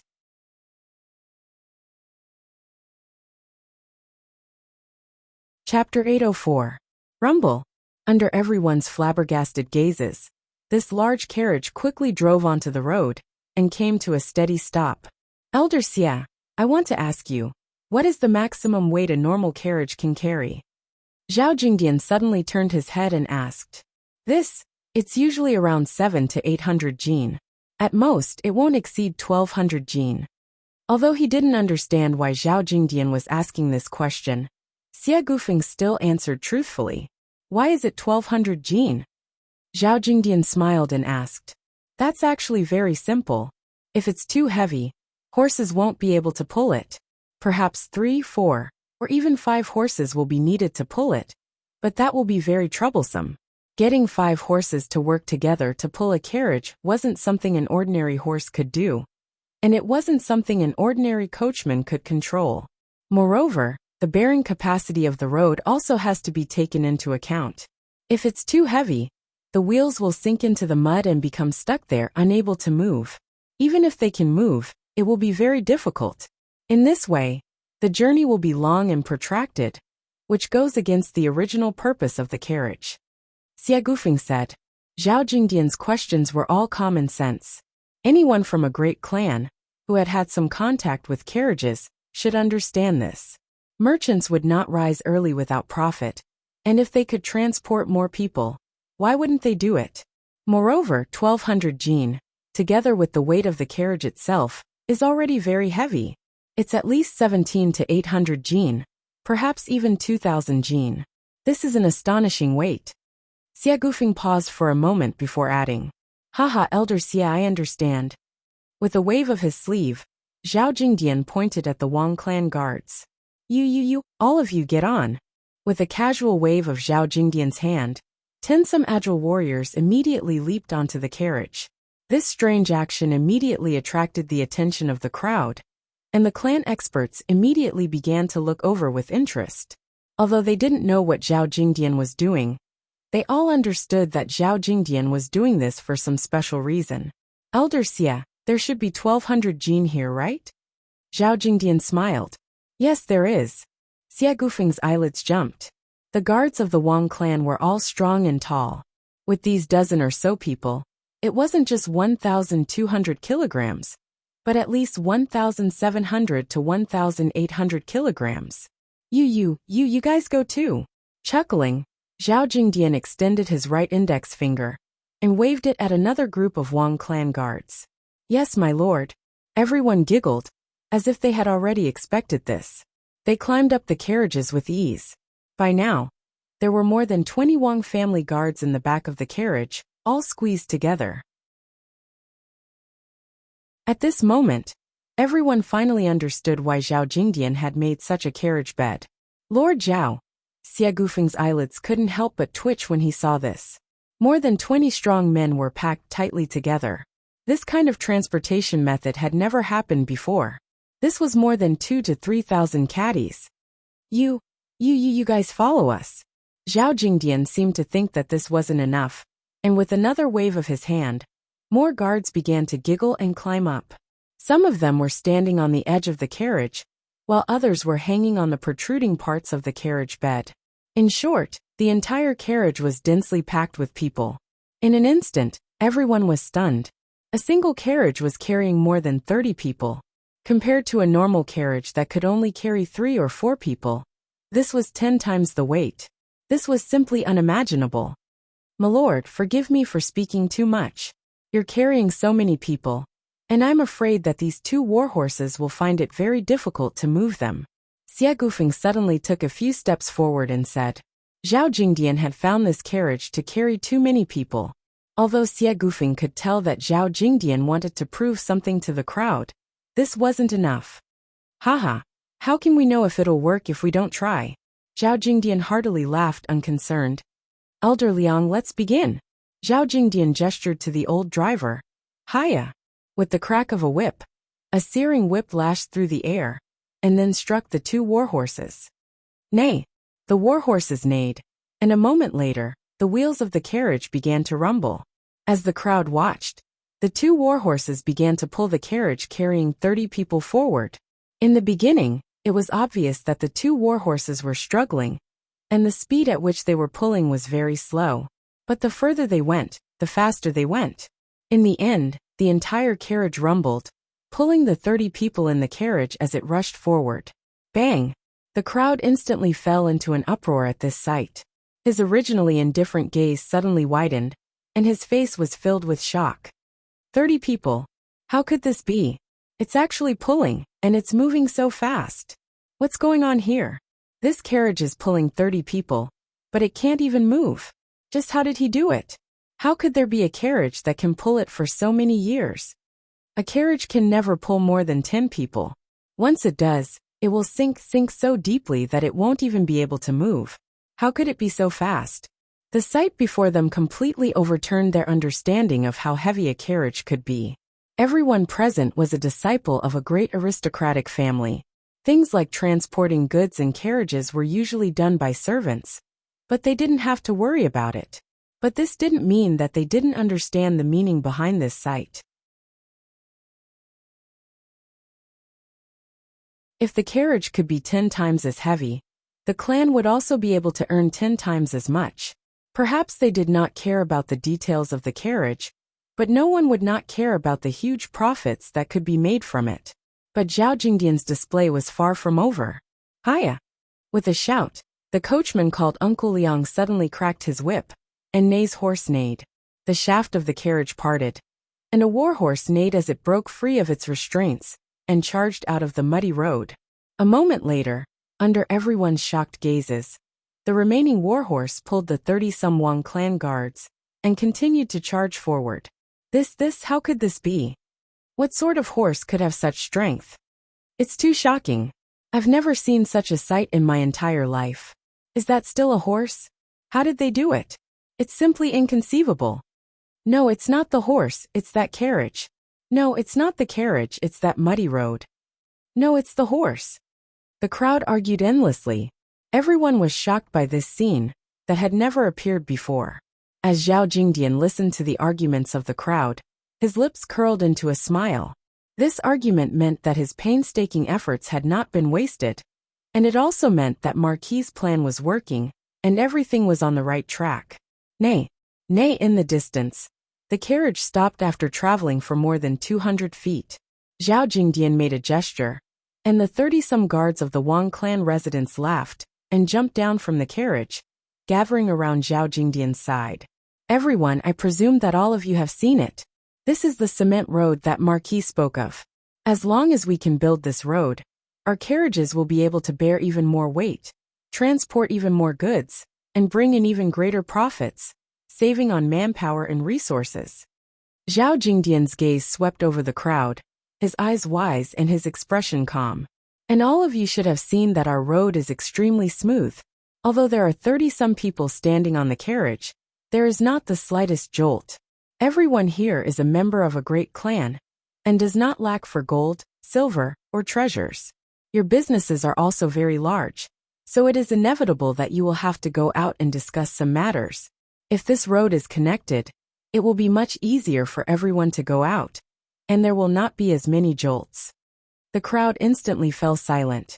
The majority of the people of the great clans were physically weak, unable to do the dirty, hard, and tiring work. What they loved the most was enjoyment. Zhao Jingdian's final words were even more attractive to the crowd than a horse pulling 30 people. If Wang Chong really built this road, everyone present would benefit. This muddy road, no, it's cement road. We don't object to investing money in it, and it doesn't matter if we invest a bit more. But if we invest so much manpower, resources, and money, what if other people come to take advantage of us? Won't we just be making wedding clothes for other people? A young man of 27 or 28 suddenly walked out and spread his hands, his eyes brimming with worry. That's right. If we pay and others enjoy the fruits of our labor, won't we be suckers? Another expert from an aristocratic family also walked out and agreed. The other clan experts, including the capitals Zhao clan and Bai clan, all turned to Zhao Jingdian. Although none of them said anything, their eyes revealed the same thoughts. These people are exactly the same as young master had predicted. Zhao Jingdian could not help but sigh as he sensed the gazes of the crowd. He felt even more respect for Wang Chong and distant Wuxiang. Although Wang Chong wasn't here, he had already predicted everything that would happen, and everything that would happen. Great clans did not rise early without profit, and no one was willing to do anything without profit. And this was even more true of suckers. If he could not convince them, even if he could get their help in repairing the road, it would be greatly reduced. If he did not handle this matter well, it would have a major impact on Marquis's future plans, and it might even lead to the failure of the operation at Talas. Fortunately, young master already made arrangements.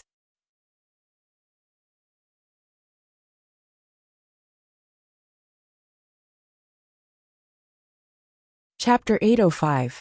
Everyone. Zhao Jingdian gave a faint smile and calmly said, "Everyone be at ease. This sort of thing will never happen."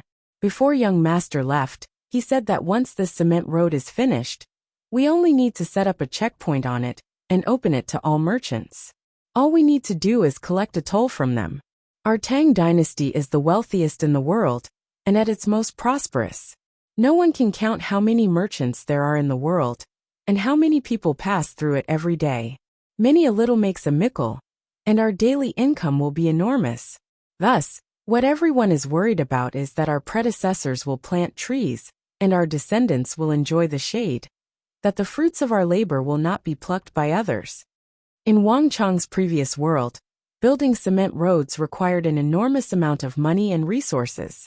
Thus, it was customary to collect a toll after the construction was completed, and everyone accepted it. In his other world, this was perfectly normal, but in the Tang dynasty, people clearly did not have this concept.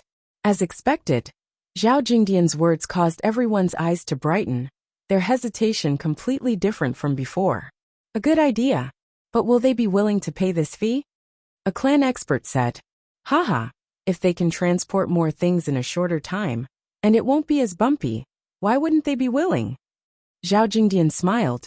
This time, he didn't even need Wang Chong's advice to know how to deal with it.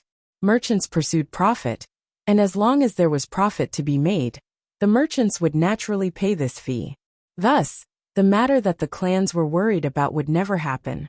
This was a win-win situation. In addition, I wonder if any of you have noticed. As Zhao Jingdian spoke, he opened his right hand and took a massive metal hammer from a nearby guard. He strode forward, and under everyone's shocked gazes, he smashed the hammer against the cement road. Boom! Debris flew in all directions. Zhao Jingdian's full-strength blow was only able to create a small hole in the cement road.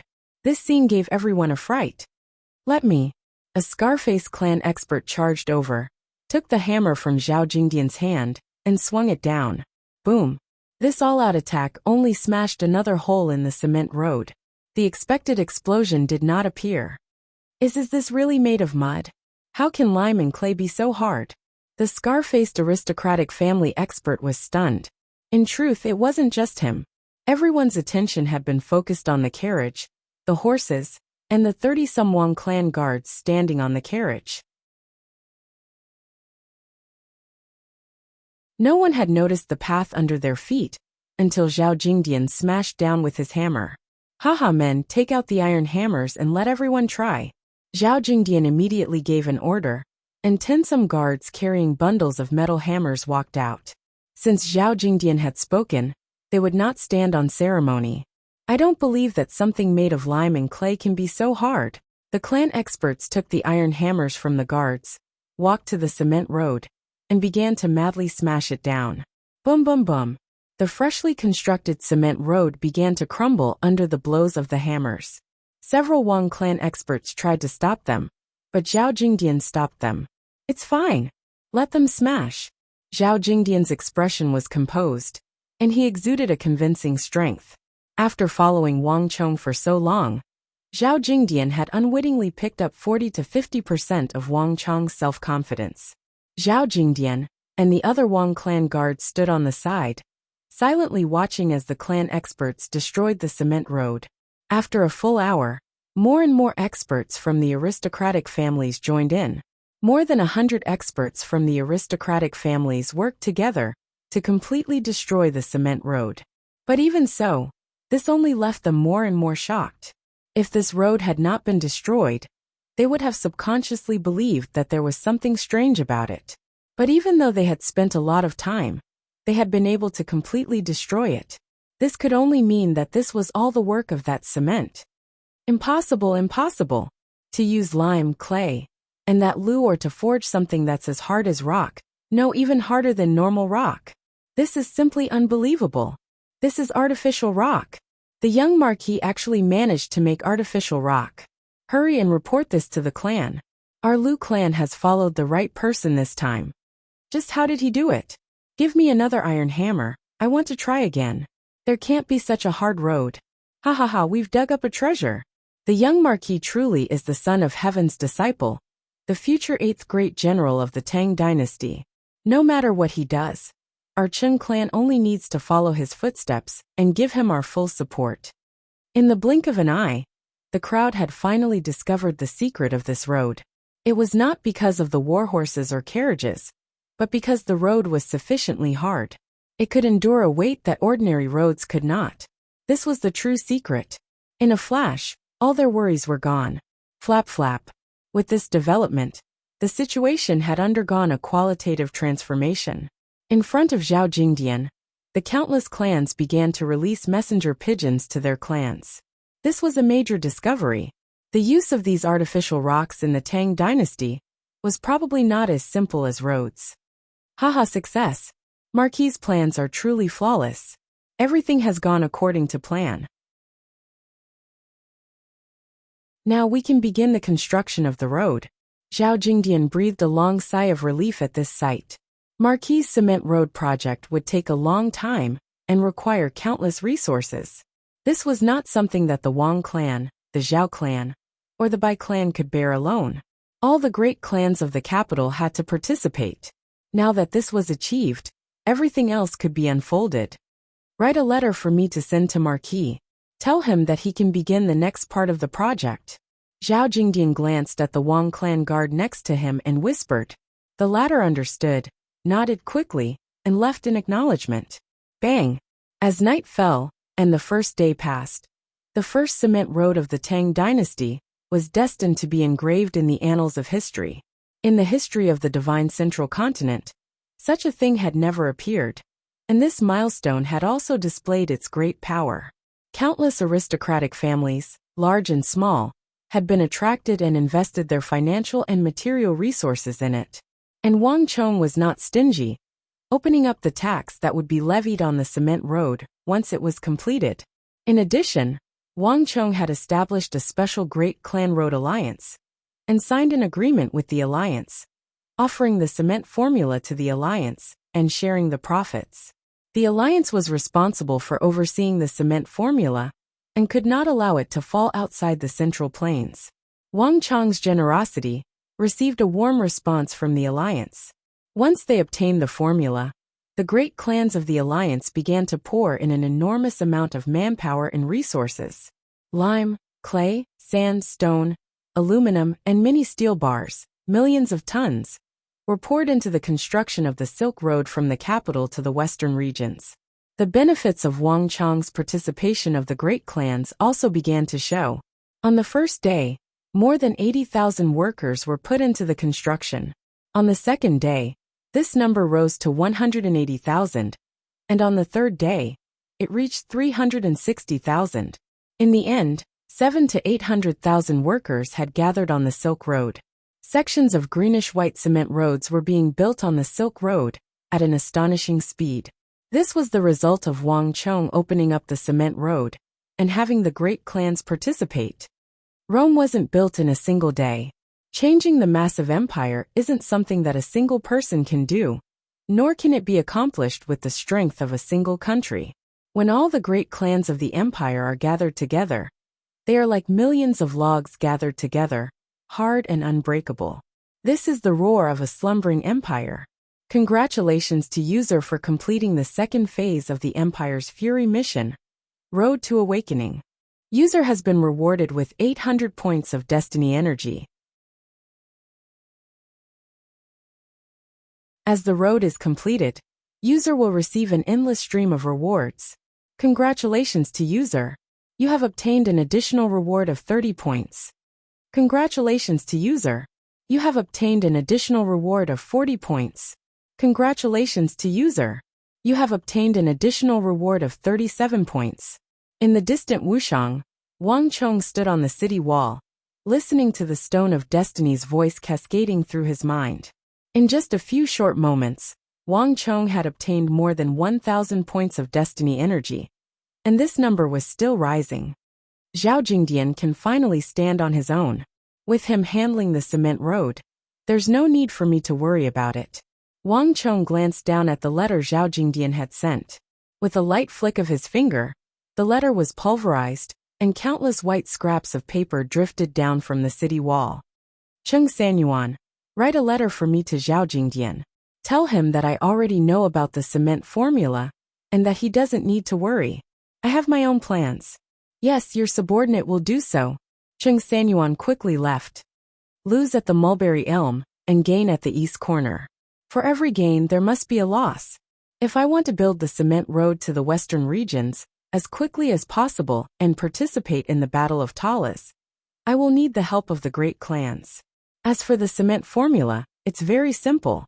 If the great clans want to steal it, they won't be able to keep it for long, so they might as well just offer it up. The various factions are closely related, and they will even try their best to help maintain the road, indirectly prolonging the time it takes for the cement formula to be leaked. Holding his hands behind his back, Wang Chong watched the winds pass by, a wise and far-sighted light in his eyes.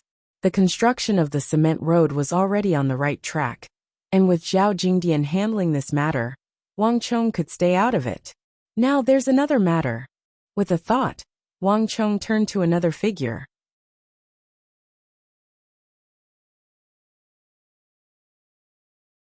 Chapter 806. Your subordinate understands. I will do so. Without another word, Chen Bin jumped down from the gate tower and swiftly left. In this period of time, all the people at Wang Chong's side had sensed a tense atmosphere, and the news that Fomin Linta had been rewarded by the imperial court in Qixi had left all the people in the city of Steel furious. But on Wang Chong's side, everyone sensed that there was another undercurrent of turbulence brewing. The people of the Qixi Protectorate had come to strut around several times, but all of them had managed to endure each time.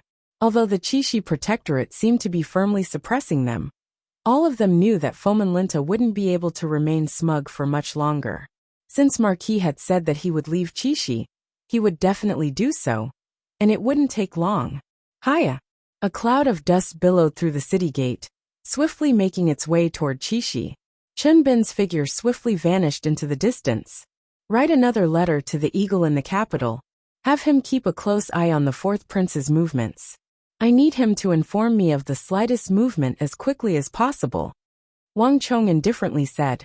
There was no one behind him, but a person replied from the shadows. Your subordinate will go. His figure swiftly vanished into the distance. The walls quickly fell silent, leaving only Wang Chong. After the initial phase of construction, Wuxiang's city of steel had become much quieter. This was a period of rest and recuperation. Wang Chong looked into the distance, at the place where the gray heavens and earth met.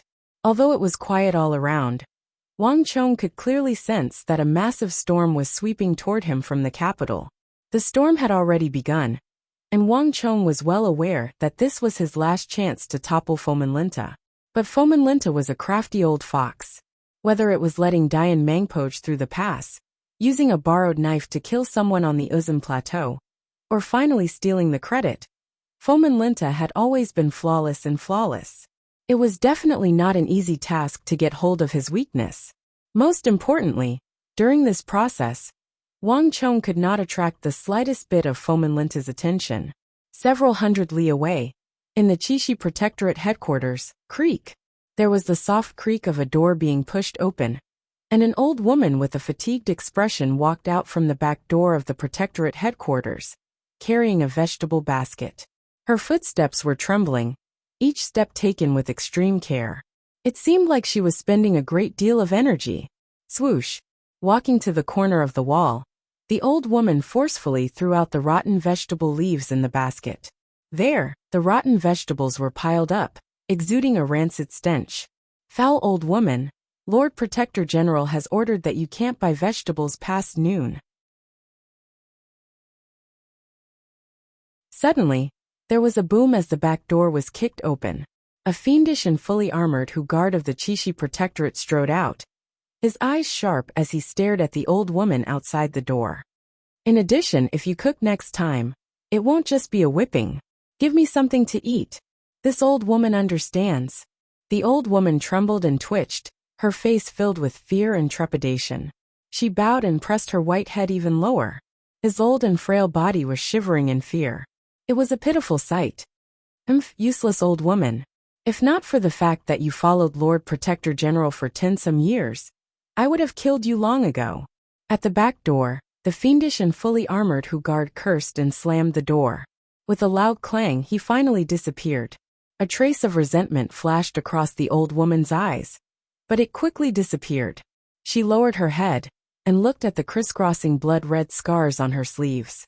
She let out a long sigh in her heart, as if she had accepted her fate. She limped away into the distance.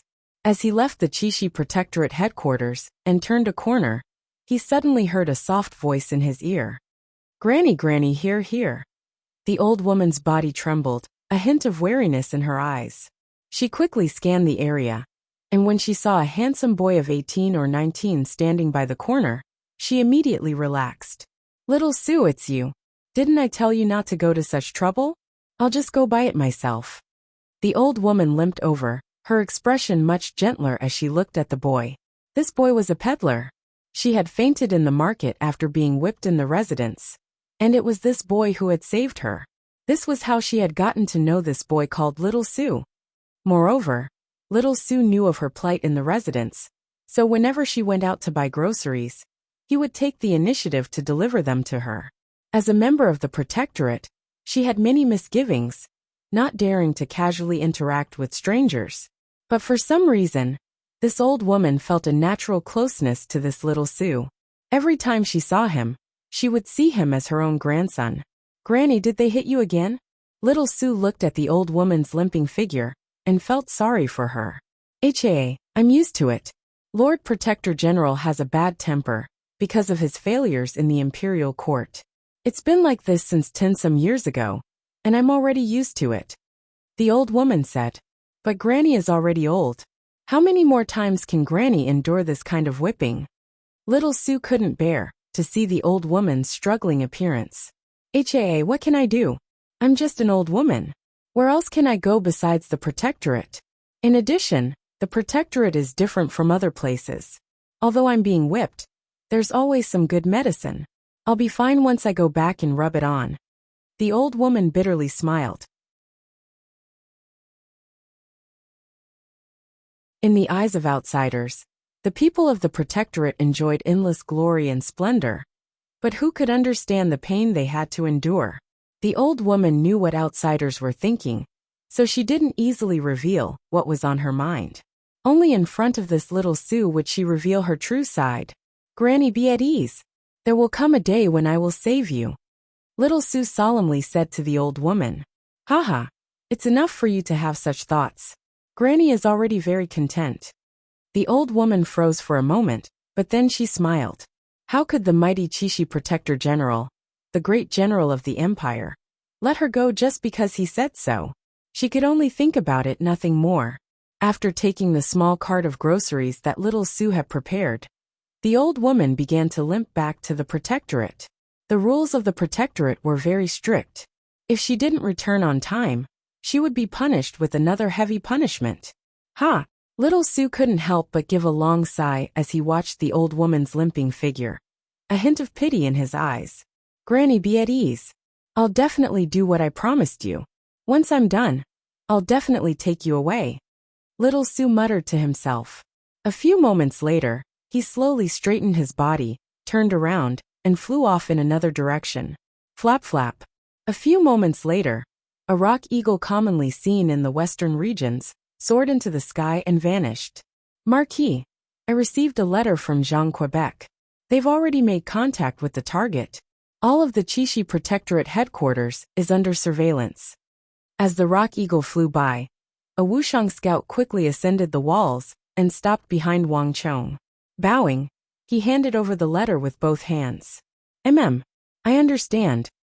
Wang Chong stood at the edge of the walls, his eyes gazing in the direction of the distant Qixi desert. He extended his right hand and took the letter from the scout, glanced at it, and then put it away. Everything was on the right track. Fomin Linta had always been cautious, rough on the outside but meticulous on the inside. While his actions seemed crude, they were actually watertight. Thus, even if Wang Chong wanted to move him, he had no real way of doing so. Great generals like these had extremely high statuses, immense authority, and deep influence.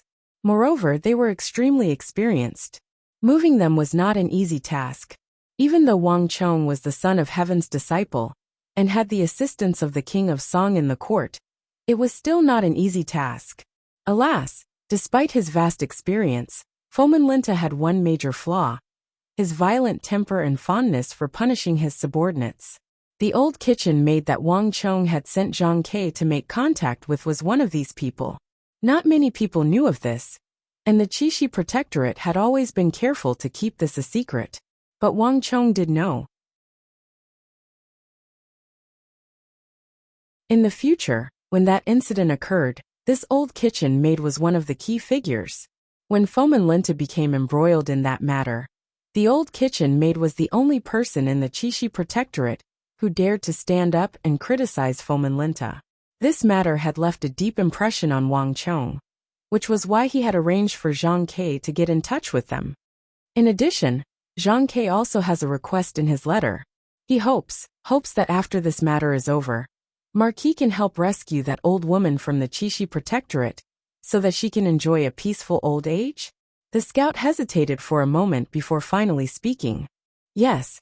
Wang Chong immediately agreed. Even if Zhang Ke hadn't said anything, once this matter was over, he would have arranged for this old woman to live out her remaining years in peace. Otherwise, he would not be able to stay in Qixi. Thank you, Marquis. The scout was elated by these words. Wang Chong only smiled. Although Zhang Ke hadn't been in Wuxiang for long, he was very adept at using money and power. He had gotten along well with many of the soldiers in the army, and even this scout was willing to speak up for him. In the blink of an eye, 3 days had gone by. There were many things waiting to be done in the City of Steel. A complete fief was not as simple as carving out a piece of land and building a city. There were many things that needed to be taken care of if he wanted this place to be developed in the manner he envisioned.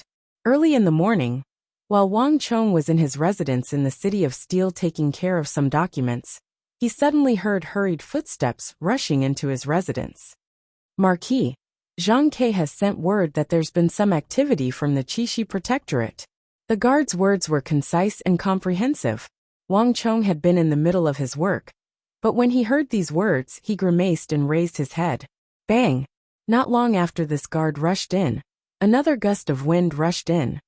Marquis, Lord Su has sent word that the Qixi Protectorate has left Qixi. The second guard rushed in after him.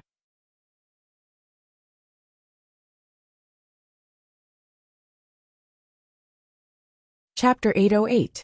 The matter had started last night.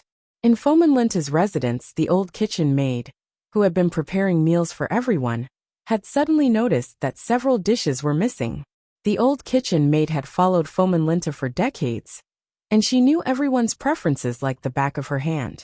The people at Fomin Linta's side were very picky when it came to food, and it was very difficult to satisfy them. Each of them had a special dish that they liked to eat, and they would eat it at every meal. Over the years, only the old kitchen maid's cooking had been able to satisfy their tastes. This was also why, despite her age, Fomenlinta had kept her by his side. Fomenlinta was very cautious.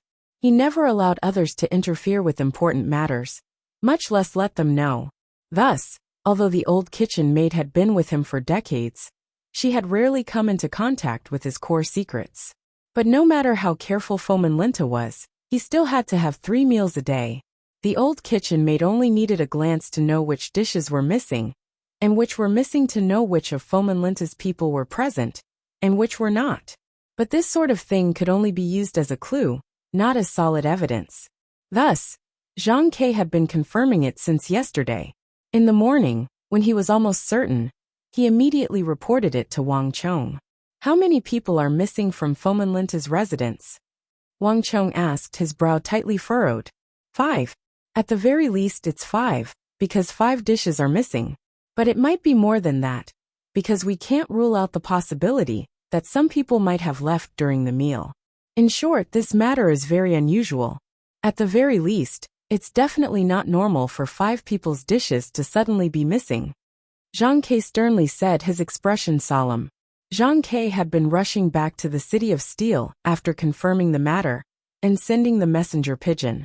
Not long after he arrived at the City of Steel, the young Marquis would never do anything without reason.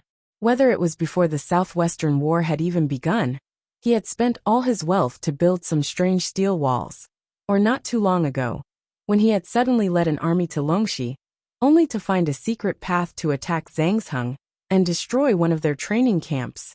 After spending so much time with the young Marquis, one would unwittingly become accustomed to his style. Although Wang Chong had not explicitly said that this matter involved the Imperial Protector General Fomenlinta, even the stupidest person would know that this was no small matter. The slightest carelessness could result in a landslide that could alter the entire structure of the empire. And Marquis's influence might also reach its limit in this matter. Because of this, Zhang Ke had immediately rushed to Wang Chong's side to report what had happened. Suki, how many do you have on your side? Have there been any oversights? Wang Chong solemnly turned his head to Suki. Zhang Ke was far from the only one who had noticed the anomaly. Suki had also noticed it. After this incident, Wang Chong decided to summon him over. Marquis, according to your orders, we've already used the 1,000 Li incense to tamper with all of Fomenlinta's trusted subordinates. As soon as they leave Qixi and get within a certain distance, we'll immediately sense them. Suki was speaking of a special kind of incense, a method used by those of the martial arts world to track their targets. The person who used this 1,000 Li incense would first place a base incense on the target, and then have a well-trained mastiff smell it. Once the target was a certain distance away, the scent would fade, and the mastiff would begin to madly bark, completely different from its usual quiet and docile self. Suki did not know how to use this sort of thing. This method had been suggested by the eagle. Wang Chong had entrusted this task to Yang Hongchang of the Western regions. The Yang clan had been operating in the Western regions for many years and knew all sorts of methods. In less than a day, Yang Hongchang had sent over all the mastiffs and 1,000 Li incense that Wang Chong needed. I've already confirmed that there are at least 7 mastiffs barking at the same time. 7 of them should have already left the Western regions. Suki said. The mood in the room was extremely solemn, and Wang Chong's brow was deeply furrowed. When he said nothing, no one dared to even breathe too loudly. All of them could sense a hint of tension and gravity from Wang Chong's body. It was clear that this matter was extremely serious. 5-7. Fomenlinta, just what are you doing? Which one is your true goal? Or have you already sensed something? Wang Chong raised his head, the index and middle fingers of his right hand unconsciously tapping against his palm, as countless thoughts flitted through his mind. If everything went as expected, the Shuiyang Palace incident that would shake the entire court was about to take place. As Qixi Protector General, Fomenlinta was now embroiled in the war of the princes of the capital. This was a major taboo for a great general of the border. In any dynasty, This was a taboo that the sovereigns and important ministers of the court would censure. Countless generals in the army had been removed from their positions because of this reason. But when this incident broke out, although it had shaken the world and Fomenlinta had received a flurry of impeachment letters, he had been lucky enough to escape the calamity because he lacked the most crucial evidence. Coupled with the various contributions he had made, the Holy Emperor had ultimately chosen to strip him of his title of nobility, but he had retained his position as Protector General, calling it retaining his position to be discussed. If Wang Chong wanted to deal with Fomenlinta, this was his last chance. But first, he had to find that trusted aide that Fomenlinta had sent out, and find the pledge of allegiance that Fomenlinta had sent to the prince. Only then could he deal a heavy blow to Fomenlinta. Although the Shuiyang Palace incident had caused a huge uproar, involving many great generals of the border, and enraging the Holy Emperor, the lack of that pledge of allegiance had prevented Fomenlinta from being convicted. And after that incident, Fomenlinta had become extremely cautious, even more conservative than he had ever been. He would not allow anyone to use him against him, making it impossible for anyone to find a flaw in him. If the situation developed once more, all of Wang Chong's previous efforts would have been for naught. Wang Chong's battle at the triangular gap on the Uzun Plateau would have been pointless, and the entire Qixi Protectorate would be firmly in Fomenlinta's hands. And as long as Fomenlinta remained in his position, Wang Chong's movements in the western regions would be hampered in every possible way, and all his plans for the future would come to a premature end. Crucially, Fomenlinta and Anqi Protector General Gao Xianji had never been on good terms. As long as he remained in his position, the bitter defeat at Talas would probably repeat itself, and the Tang dynasty of the Central Plains would lose all of its territory in the western regions, entering an era of internal strife. This was something that Wang Chong could not accept. Fomenlinta is a Hu, but he is an extremely ambitious one. This was the case with the regional commander's incident, and this was also the case when he stole my credit at the triangular gap. Everything is for the sake of power and credit. Fomenlinta wants to climb even higher as Qixi Protector General, which is why he colluded with a prince of the imperial household. Wait a moment. Zhangqiu Jinqiong's promotion from Protector General of the Southwest to Minister of War must have provoked him. No, it's not just that. In my last life, I didn't appear here, nor did I take part in the Battle of the Triangular Gap. But now that Fomenlinta has stolen my credit, his ambition is bursting. So he's even more ambitious than before, even more impatient.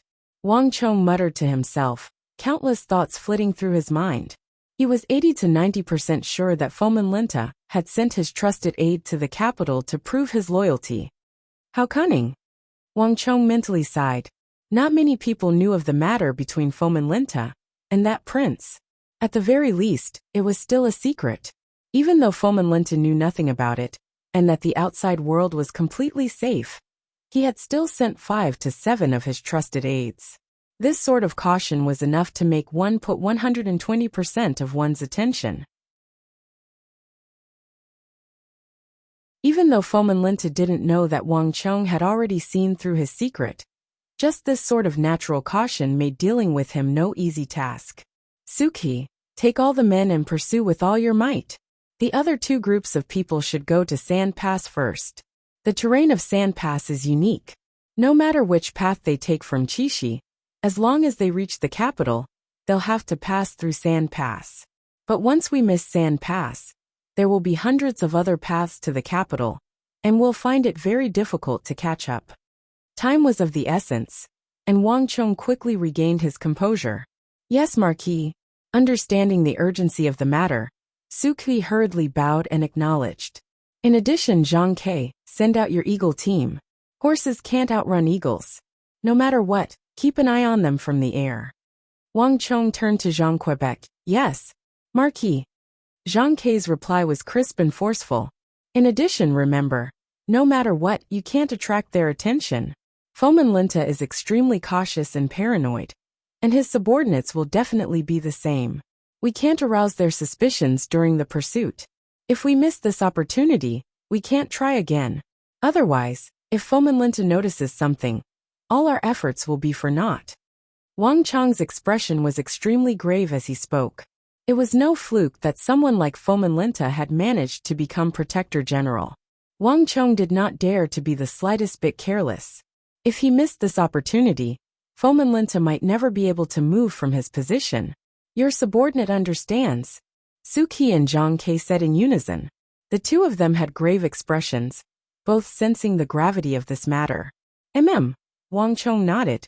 Remember, the person you're looking for has a black jade brand on his right wrist. Now go. With these final words, Wang Chang waved his hand, and a moment later, Wang Chang gave the order. Zhang Ke, Suki and countless others charged out of the City of Steel. Marquis, do you need me to go? With my speed, I can definitely catch up to them.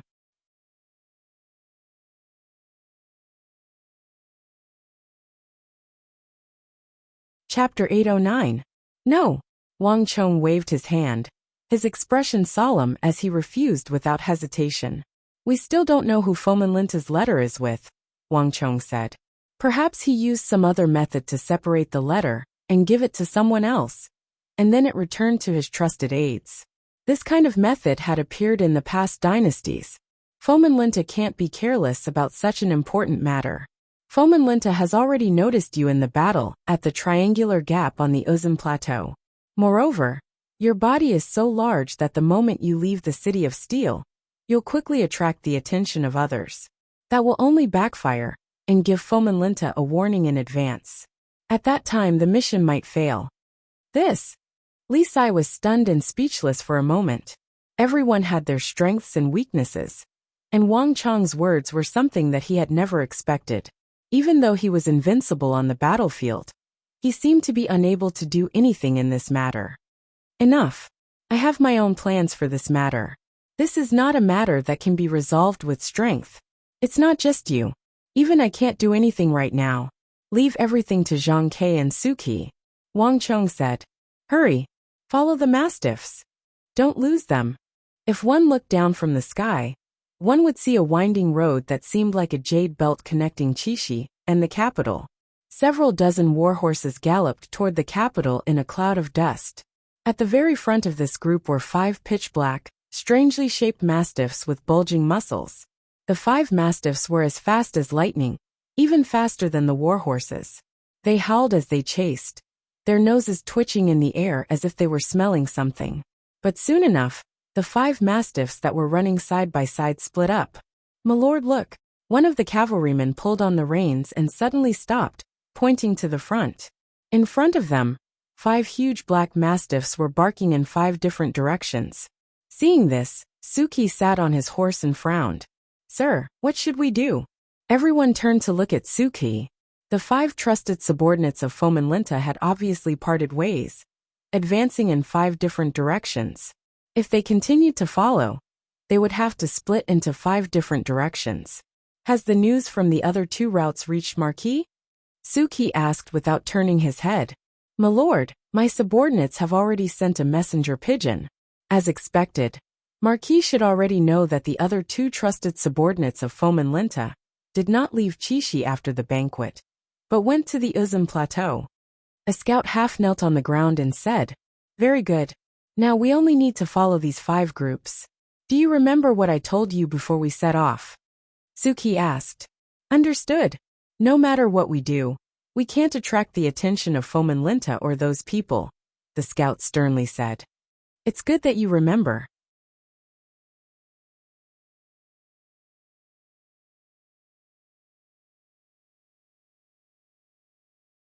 It's good that you remember. The Marquis values this very much. Let's proceed according to the plan. Remember, even if the mission fails, we can't arouse their suspicions or vigilance. With these final words, Suki waved his hand, and the 30-some horsemen immediately split into 5 groups, stirring up a cloud of dust as they galloped off.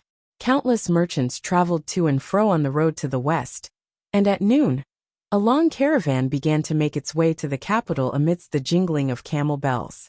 This was a group of Arab merchants, all of them with thick beards and green eyes. As they led their camels forward, they heartily laughed. Not too far away from them was another Hu merchant dressed in a thick robe. He maintained a distance of around 4 feet from them, and as he advanced, he warily observed his surroundings. It seemed strange for Hu merchants and Arab merchants to mingle together, but on the road to the west, this was all too common. There were far too many bandits and brigands on the road to the west, so they could take care of each other. Ah! Save me, save me! Suddenly, a shout came from behind them, immediately attracting the attention of the Arab merchants. The Arab merchants turned their heads and saw that on the road they had come from, a child of 7 or 8 years old was running barefoot toward them, his hair disheveled and his clothes ragged. As he ran, he would look back in fear. "Little brat! Daring to steal from our Lord, you must be tired of living. You still dare to run? I'd like to see where you can run to. If I catch you, I'll skin you alive." Behind the child, a fierce-looking, burly man came from a warhorse. He clamped his legs on the horse's abdomen and swung his whip with all his might, charging towards the child. "It wasn't me, it wasn't me. I didn't steal it. It was your Lord who broke it. Why are you blaming me and saying that I stole it?" The child had an aggrieved look on his face as he ran. The surrounding Hu roared with laughter at this sight. The western regions was a place where only violence mattered, not reason. It was obvious that this child had accidentally offended some wealthy clan, and happened to run into them when they were in a bad mood, thus becoming their punching bag. If everything went as expected, this child would be viciously beaten once he was captured. As expected, the burly man only cared about cursing and insulting the child. The child finally panicked, and in a moment of carelessness, he bumped into the Hu merchant. "Get out of my way!" Enraged, the Hu merchant pushed the child to the ground with a palm strike. Caught off guard, the child had a look of indignation in his eyes, but when he saw the fiendish look on the Hu merchant's face, he didn't dare to say a word. He got up and ran. A few moments later, "How is it? You didn't arouse his suspicion, did you?" In the forest, the fierce-looking burly man looked at the child and said, "No, he didn't even glance at me." The child shook his head. Did you see the symbol on his hand?" The burly man said. The child shook his head. On another road, boom! With an earth-shattering noise, a carriage charged forward, knocking over several other carriages in succession. Finally, it crashed into a large green carriage at the very front, smashing the body of the carriage into pieces. Even one of the wheels was sent flying. "Damn it! You bastards, don't you have eyes? Can't you see where you're going?" Ahu suddenly jumped out of the carriage, flustered and exasperated, his entire body on the verge of exploding with rage. Sorry, the horse went wild. I'll definitely compensate you for your losses, definitely." A middle-aged merchant jumped down from the carriage that had caused the accident and began to apologize. "Tell Marquis that this road is also wrong. The person Marquis is looking for is not here. There is no black jade symbol on his hand." A few moments later, 2 muscular men gathered on the side of the road. Whoosh, whoosh, whoosh. With the sound of wings flapping, a messenger pigeon quickly rose into the sky. Hiya! A cloud of dust churned on the third road as 10 some horsemen galloped forward. These people were traveling at their fastest speed, and when 10 some of them rode side by side, they immediately stirred up a fierce gale. Whoosh! 10 some horsemen galloped past a Hu merchant, the fierce gale causing the Hu merchant's robe to flutter. No one noticed that the outermost cavalryman, as he passed by the Hu merchant, had turned his head around like a bolt of lightning. However, it was only a fleeting glance before he immediately turned his head back, his speed so fast that the bystanders thought it was an illusion. No. A few moments later, several hundred zhang in front of the Hu merchant, the other horsemen turned to look at the horseman on the outermost side. "No. This one's also wrong." The horseman knew what they wanted to say, so he spread open his hands and shook his head.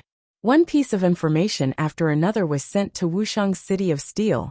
Everyone had gathered around Wang Chong, their eyes focused on a miniature model of Qixi in front of them.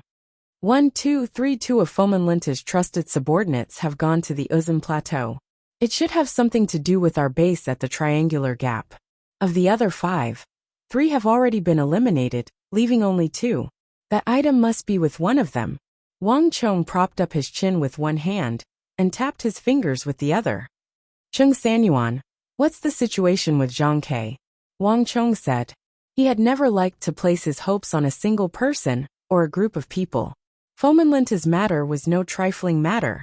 It concerned the lives of tens of thousands of soldiers at Talas and the future survival of the Tang dynasty. Marquis, everything is under control.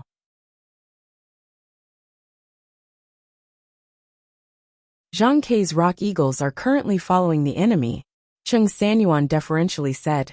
This matter was of utmost importance, and Wang Chong was paying close attention to it. All of his subordinates were on high alert, not daring to make the slightest mistake. Zhang Ke and the City of Steel were constantly communicating with each other. Every half a cup of tea's time, a bird would fly in from outside, and another bird would fly out. Zhang Ke had been with the eagle for many years, and was extremely experienced in training birds. He had only been in the western regions for a few months, but he had already taken advantage of the rich resources here to purchase several hundred rock eagles from the western regions. After training them, he already had 60 to 70 qualified rock eagles, and more were still being released from their cages. This was the foundation of Zhang Ke's eagle team. As for the rock eagle on Zhang Ke's shoulder, it had become the eagle king of this team. And these massive numbers of eagles were playing an enormous role at this time. The rock eagles coming and going from the City of Steel were almost constantly sending messages. Tell Zhang Ke not to let down his guard.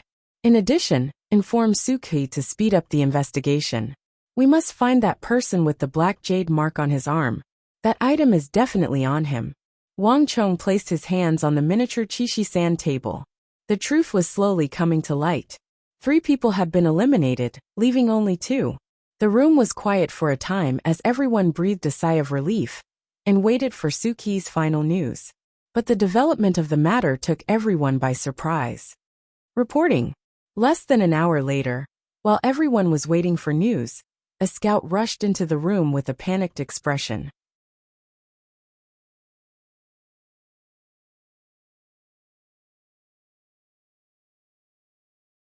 Chapter 8:10. What? The scout's report was like a boulder crashing into the room, instantly unleashing massive waves. Even Wang Chong and Li Sai grimaced. Wang Chong had been sitting on a wooden armchair, waiting for news, but at this moment he suddenly stood up. How could this be? Weren't they going to the capital?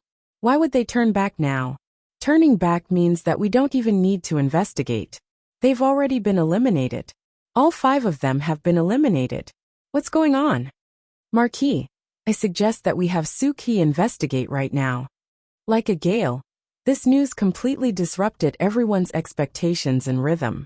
No one had expected that the last 2 suspects would turn back at a time like this.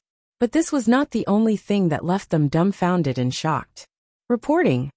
At this moment, another scout rushed into the room. Marquis, Lord Zhang Ke has sent word from the front that the 3 suspects have suddenly sped up. Marquis, please tell us if we should continue to follow and pursue them. Buzz. The raucous room instantly became deathly still. In the end, all eyes gathered on Wang Chong in the middle of the room. Everyone's astonishment was clear on their faces. The situation had taken a 180-degree turn. Those who were suspicious were suddenly no longer suspicious, and those who weren't suspicious were suddenly suspicious.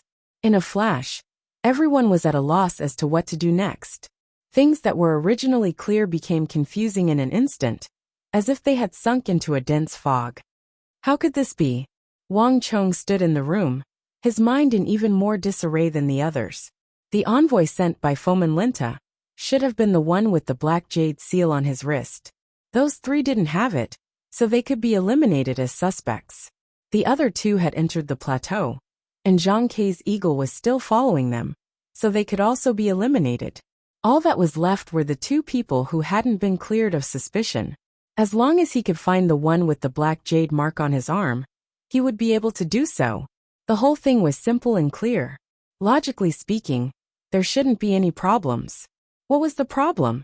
Why did those 2 people suddenly turn back? Could it be that he had made a mistake? At this moment, Wang Chong's mind was in turmoil, and his expression was incomparably solemn. Things had gone wrong, at least not as he had expected. He had to find out what had gone wrong. Marquis Suki is still waiting. Those two will probably return to Chishi soon. Should we continue the investigation? A voice whispered into Wang Chong's ear. Wang Chong didn't say anything. He was deep in thought. However, the changes in the situation were far more complicated than expected. It only took a moment for another scout to rush in with a flustered expression. Report. Marquis, bad news. Lord Zhang has sent word. Of the 3 targets, one of them has suddenly vanished. We've lost them. It was as if a heavy bomb had been dropped on them. If the people in the room could still maintain their composure, then when they heard that the target had disappeared, they immediately panicked. This was not the first time that Fomenlinta and Marquis had opposed each other, and he had even used Uzin's men. He was truly unscrupulous. If they could not use this chance to bring down Fomenlinta, their future in the City of Steel could be easily imagined. Although they didn't know why this had happened, there was no doubt that the target who had suddenly vanished was the person carrying the important letter from Fomenlinta. Marquis, there's no time. Why don't we appear now and conduct a full search? We'll definitely find that person. That's right, Marquis. The person who vanished is definitely the true target. We've all been tricked by Fomenlinta. Marquis, let's give chase. Marquis, let me go. Let me. Everyone felt an intense sense of urgency. Time was fleeting. If they did not find the missing person, they would suffer a crushing defeat, and their mission would be a complete failure. Wait, just when everyone was getting excited and volunteering to go search for that person, a calm voice boomed through the room like a clap of thunder. Without my order, no one is allowed to move. Wang Chong's order was firm and unquestionable, immediately pulling everyone back from their excitement. Everyone, don't act on your own. Marquis will decide everything. Li Sai swept his gaze over the crowd and quickly turned around, striding over to Wang Chong's side. Marquis, if there is a need, I can act at any time. Although I don't know where he went, as long as I have the heart, I believe I can definitely find him. When saying this, Li Sai deliberately lowered his voice. Almost only Wang Chong could hear him. Although he did not know what was going on, judging from the current results, it was very likely that there was something wrong with Wang Chong's judgment. It was just that no one mentioned it. No. Wang Chong shook his head, as if he did not hear Li Sai's words. His expression was solemn, completely different from his usual self. This matter is definitely not that simple. At this moment, countless thoughts flashed through his mind.